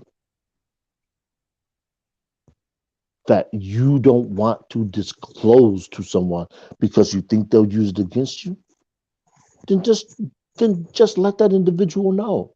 Say, hey, look, I have an unresolved issue for me personally. I think it'll hamper any relationship that I might try to establish with anyone. And if that individual continues to push, that individual is telling you two things. One, they don't respect your boundaries. And two, they're never going to respect your boundaries. So you have to ask yourself, why do you want to deal with somebody that's like that? If they're not going to respect your boundaries before the relationship starts, they certainly won't do it after the relationship starts. Just to cut your losses. Go on and move on to the next person. Because in due time, everything is going to reveal itself. It has no choice but to.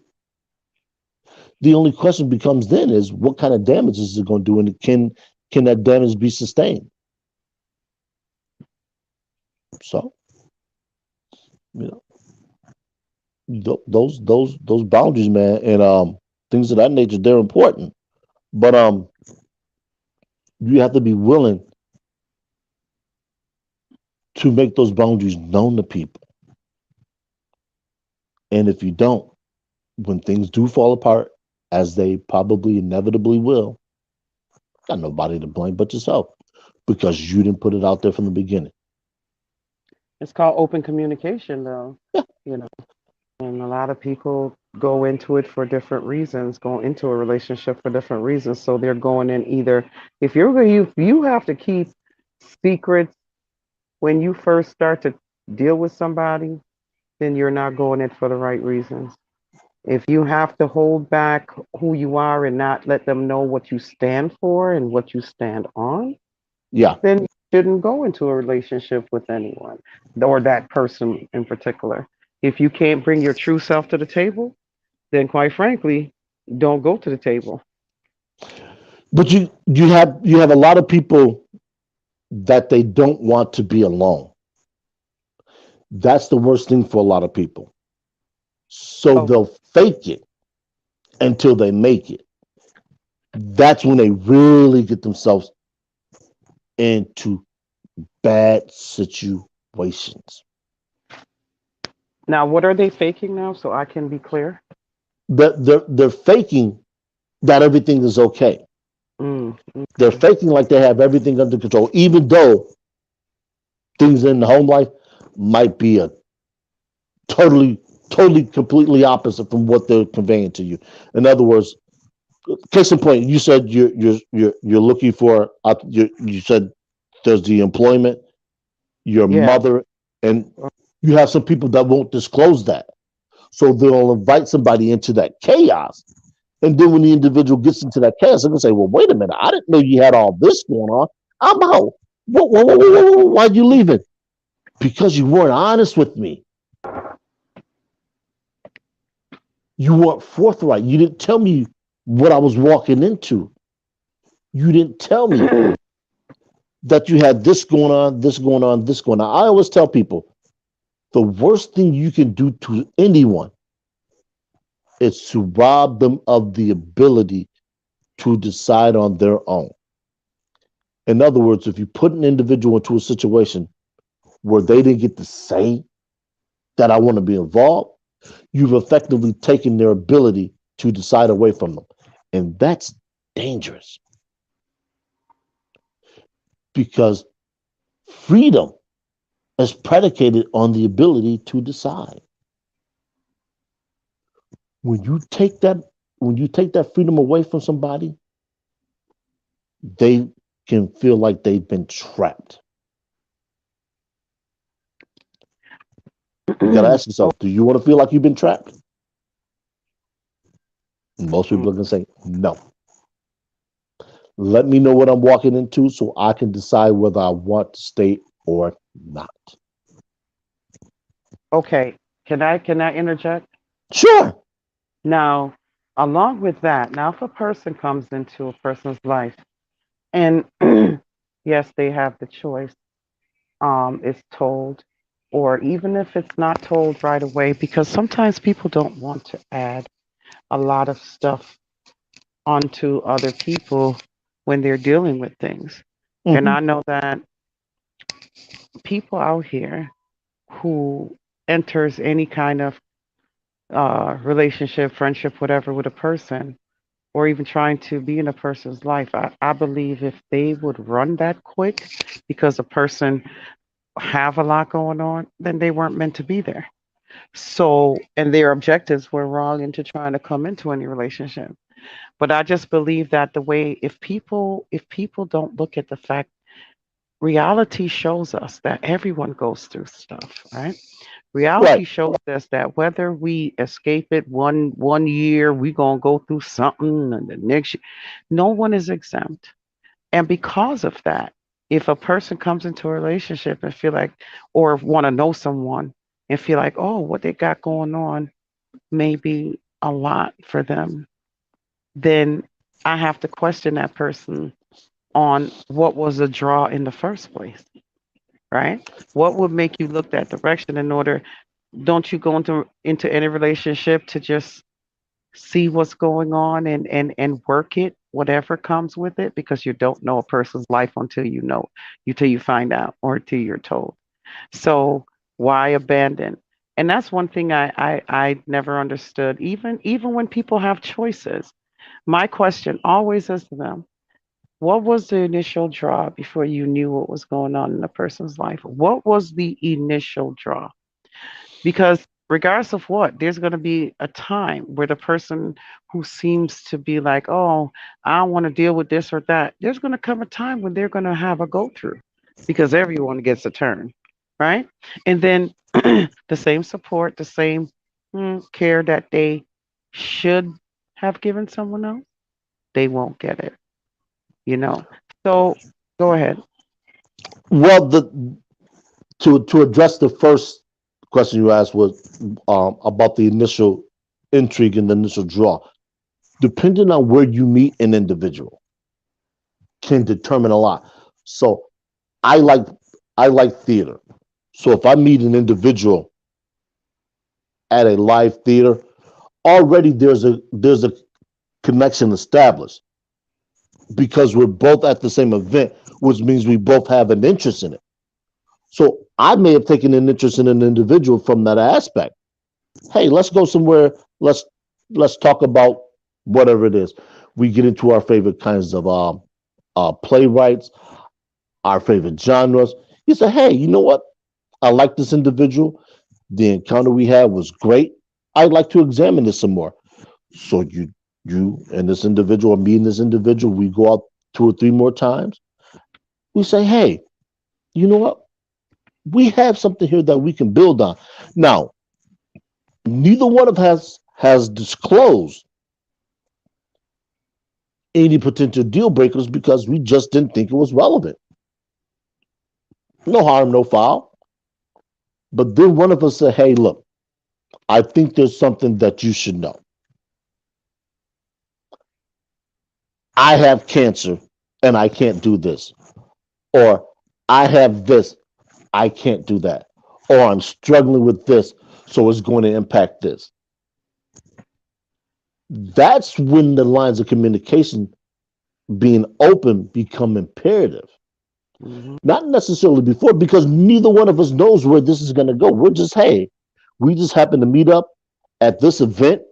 We both like this stuff. We both talked about some things that were common interest to us. We weren't hiding anything just before we take the next step. Let's put our cards on the table. So that's how that comes about. It's meeting. This is why I always tell people get out into the world and meet people.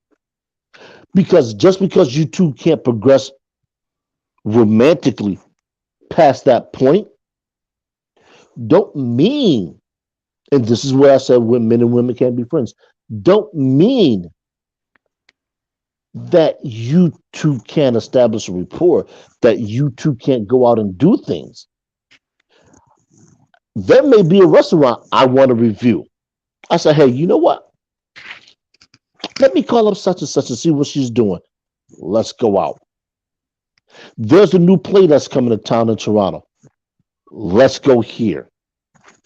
There's no pressure on either one of us because we already know what's been established. We're not going to be romantically involved. We both like Broadway plays. We both like to go out and do things. We're living life. There's no harm, no foul. But people too often they want to be closed off because they're always thinking that something has to progress to the next level.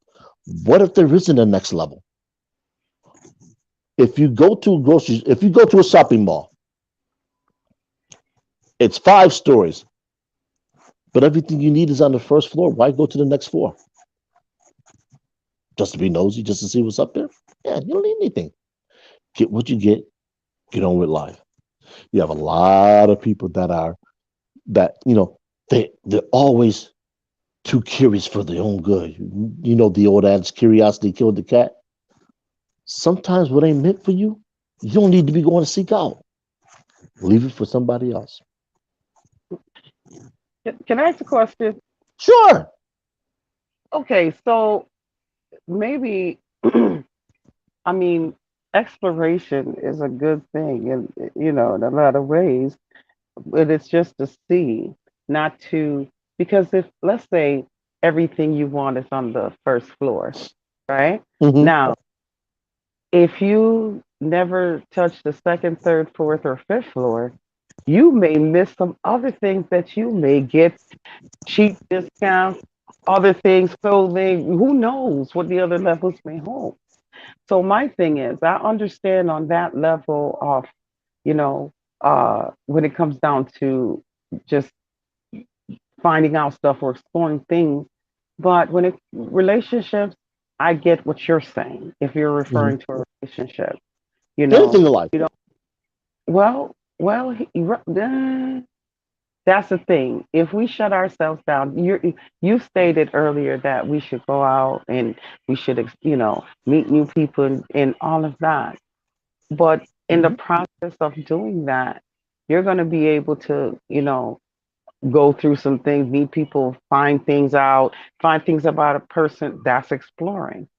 And in order for you to meet your new or to meet the person intended for you, you may have to go through some mess or a mess of people, just meeting people, not even dating, but just meeting people, right? In order to Uh-huh. for chemistry to kick off or for something, because destiny with destiny, it will always come at you. When God puts something in play, it's going to be that way, whether we are hibernating ourselves or not. Things are going to happen for us. But I'm just looking at the fact that relationships, that's the only thing I can stick with. People shouldn't go outside of their relationships to go seek if something else is the grass is greener on the other side or whatever. But when it comes down to life, you never know what you're going to enjoy until you explore certain things or experience certain things. And I definitely don't want to shut my life into a box and say, oh, I don't want to try skiing, which I have. But all these different things, if I've never tried it, I would never know, that I may like certain things or dislike certain things. So I'm just saying, exploring is beautiful, especially if you're cautious and you actually prepare, because you always have to weigh the pros and the cons with every plan you make, Right. whether bad or indifferent. Go ahead. There's a I don't want to call it a joke, but there's this story called the husband story. And to make it because I don't have it here in front of me, so I can't read it. It has 6 floors and it's set up as a shopping mall. And each floor has men on it that varying degrees increase in attractiveness as the woman goes up. The story goes the first floor has men that are, the romantic, second floor, men that are romantic, loves children. And they, like I said, they successively get greater until she gets to the 6th floor, and that floor is completely empty. There's nothing up there. And it says that this floor exists purely to show that women can never be satisfied. Mm, Now, Now, Wow. to be equal, they built a wife store. Same thing, 6 floors. The men go in. First floor says she's an excellent wife. She likes to do this. Floors two, three, four, five, and six have never been visited. What? Mm. This is the unique difference between men and women. When it comes to most things, men are simple creatures. It's only the women who are looking for more and more and more. That insatiable appetite that women have for potentially Um, missing out on something. some, I said the some, potential that women have for missing out on something, and it's only applicable to the women who keep ascending up, is that the things that they need versus the things that they want become difficult to be distinguished between the two. That they often conflate a need and a want. So if any individual, but for this particular example, we're talking about women. So if a woman is not good at distinguishing between what she needs and between what she wants, then she's always going to try to fulfill her wants, overlooking her needs. some. hmm Like I said, this is only applicable to those that do it. Hmm. So when that happens, she ends up destroying the very things that can help her live a good quality of life. And this is the one thing that Kevin Samuels always talked about, was that a lot of women end up destroying their own marriages because of what they want. Some of them will have a husband that he may not earn a great deal of money, so she can't get the vacation that she wants. But she has the home that she needs. She has the husband that provides for her. She has the father for her kids. But for some women, that's not good enough. So she ends up divorcing, and only to realize that now she's not even getting her needs met. So never mind the wants. And this is why it's important for people to have boundaries, because those boundaries help keep you grounded. Right now, I'm not married, but I have everything that I need. I have a roof, have heat, have food. If I want female company, I can call a couple people, I can go out. What I want, that's on the other side of who gives a damn. Because what I want could potentially get me in trouble. So sometimes the boundaries that we need to set aren't with other people, they're with ourselves. The only problem is that who do we have the most difficult time telling no to? It's not our spouse, it's not a coworker, it's not a parent, it's not a sibling, it's ourselves. Case in point, if I'm trying to lose weight and I want another donut, I have a difficult time telling myself no. I say it's only one donut. I'm gonna rationalize, rationalize, rationalize till I get that damn donut. That's it. Boundaries. That's why they're important. We don't understand sometimes that our own needs can destroy us, can destroy everything that we touch, everyone around us. That's why it's important to have them.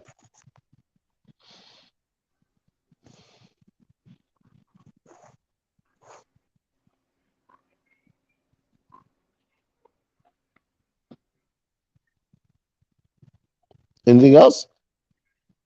No, I agree. I do. And that's, excuse me, that's why it's important to teach children from a young age boundaries because it will carry them through adulthood. Yeah, absolutely. And This goes back to what we were talking about first, the first topic with modesty. If parents don't instill those things in the kid, then it's a boundary. Mhm. Those kids will grow up not understanding that there's certain ways that things are done. There's certain reasons why you want to do certain things. It's always easier to push forward than it is to pull back. Because once you put something out there, you've established a baseline. And it's hard to pull back from that because that's the expectation that's been set. Conversely, if I set a boundary here, I can always step outside that boundary, but then I have the safety to actually step back away from that because that's not the precedent. That's an I can't even speak right now. That's an abnormality that the world is going to give me because they're going to say, you know what? That's not something that this individual usually does. Case in point, if I am never seen out drinking in public, but one time somebody happens to catch me falling down drunk, they're going to say, something might be wrong because he's never in public drunk. They're going to extend me the grace to have been in that situation because it's uncommon.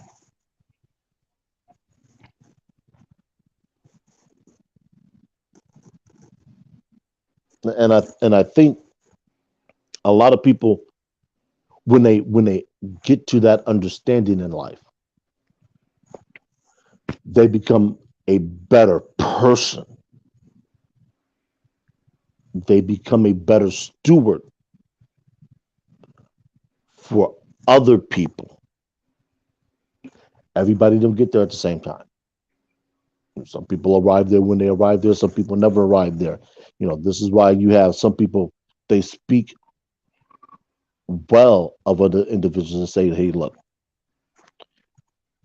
she may have been the best thing that happened for me in my life because when I had a misstep, she didn't judge me. Could it be that the foundation that those two had was based on open communication? So she knew this individual's past. So when this individual had a misstep, even though this individual was on the road to whatever it was, I knew an improved version of him, it messed up. She says, okay, you know what? I understand your process. I understand your road. I understand your trajectory and where you want to go to. Pick yourself up, dust yourself off, and keep going. You have the same thing with the woman who might be who may have been one way growing up, but in order to get away from that old self, she had to switch a location. She gets to the new location, she meets a guy, she says, hey, look, I'm not what I portray. I've dealt with this, this, and this. And the guy says, you know what? I respect your honesty.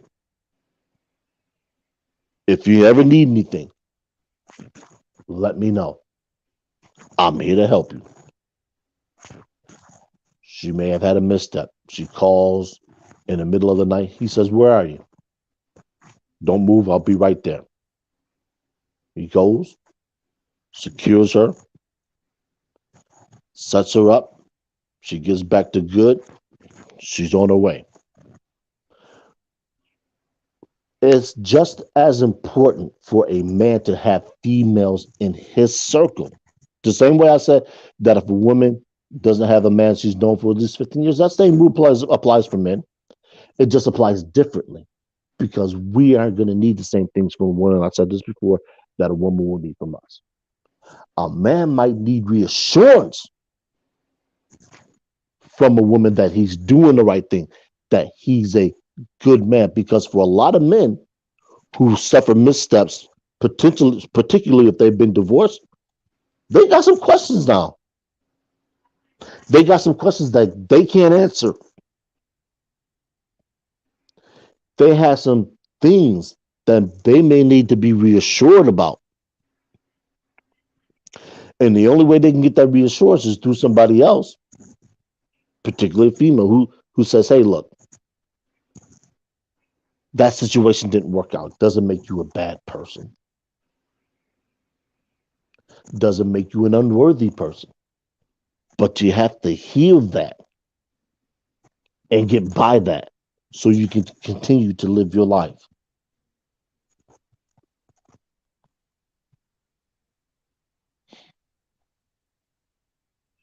Anita had a comment about something about a love tank.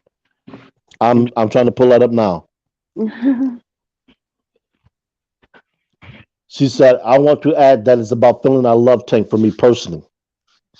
If I feel like attention and affection are being given without me having to say I like these and these are my needs, then I'm less likely to seem needy." Absolutely. If I feel like I'm having a day, I may be more needy than other days. But as my friend and partner or a family who knows me on that level, they should know how I am about giving attention and affection. But that comes over time. Nobody is going to know that initially. And those are the type of things that I'm talking about building up. If if I need to get to the second floor of my house, I have to walk up a flight of stairs. Every step that I take up that flight puts me closer to the second floor. It's no different than relationships. You build. Every step you take puts you at another step closer to that next level. That doesn't happen overnight. It takes time. This is why I said disclose things to people. If we are afraid that somebody's going to take some information that we've given about us that's personal and destroys, then you're already destroyed. Literally, in my opinion, you're already destroyed because you're living in fear. You're living everything that's contained within the dermis of your body is scared. It's scared to be sought out. It's scared to be revealed because you think everybody's going to be critical of you. Everybody's going to ridicule you. Newsflash: every one of us, just about every one of us who's our age, has something that we think can destroy them. And I would tell you, embrace what it is that you think can destroy you. Because once it's out, that's it. Nobody can use something to destroy you that you freely admit. I always tell people there's only two things you can say about me. One is the truth, the other is a lie. If it's the truth, I freely admit it. It's no longer a weapon you can use against me. Take that weapon away from people. Admit your faults, deal with your failures, and improve. That's all. That is it. Nothing more, nothing less. Anything else you want to add, Jackie, before we close out? Oh no, I'm good. I just was soaking in what you were saying. Thank you, people, for joining us. If you haven't hit the like or the share, please take the time to do so.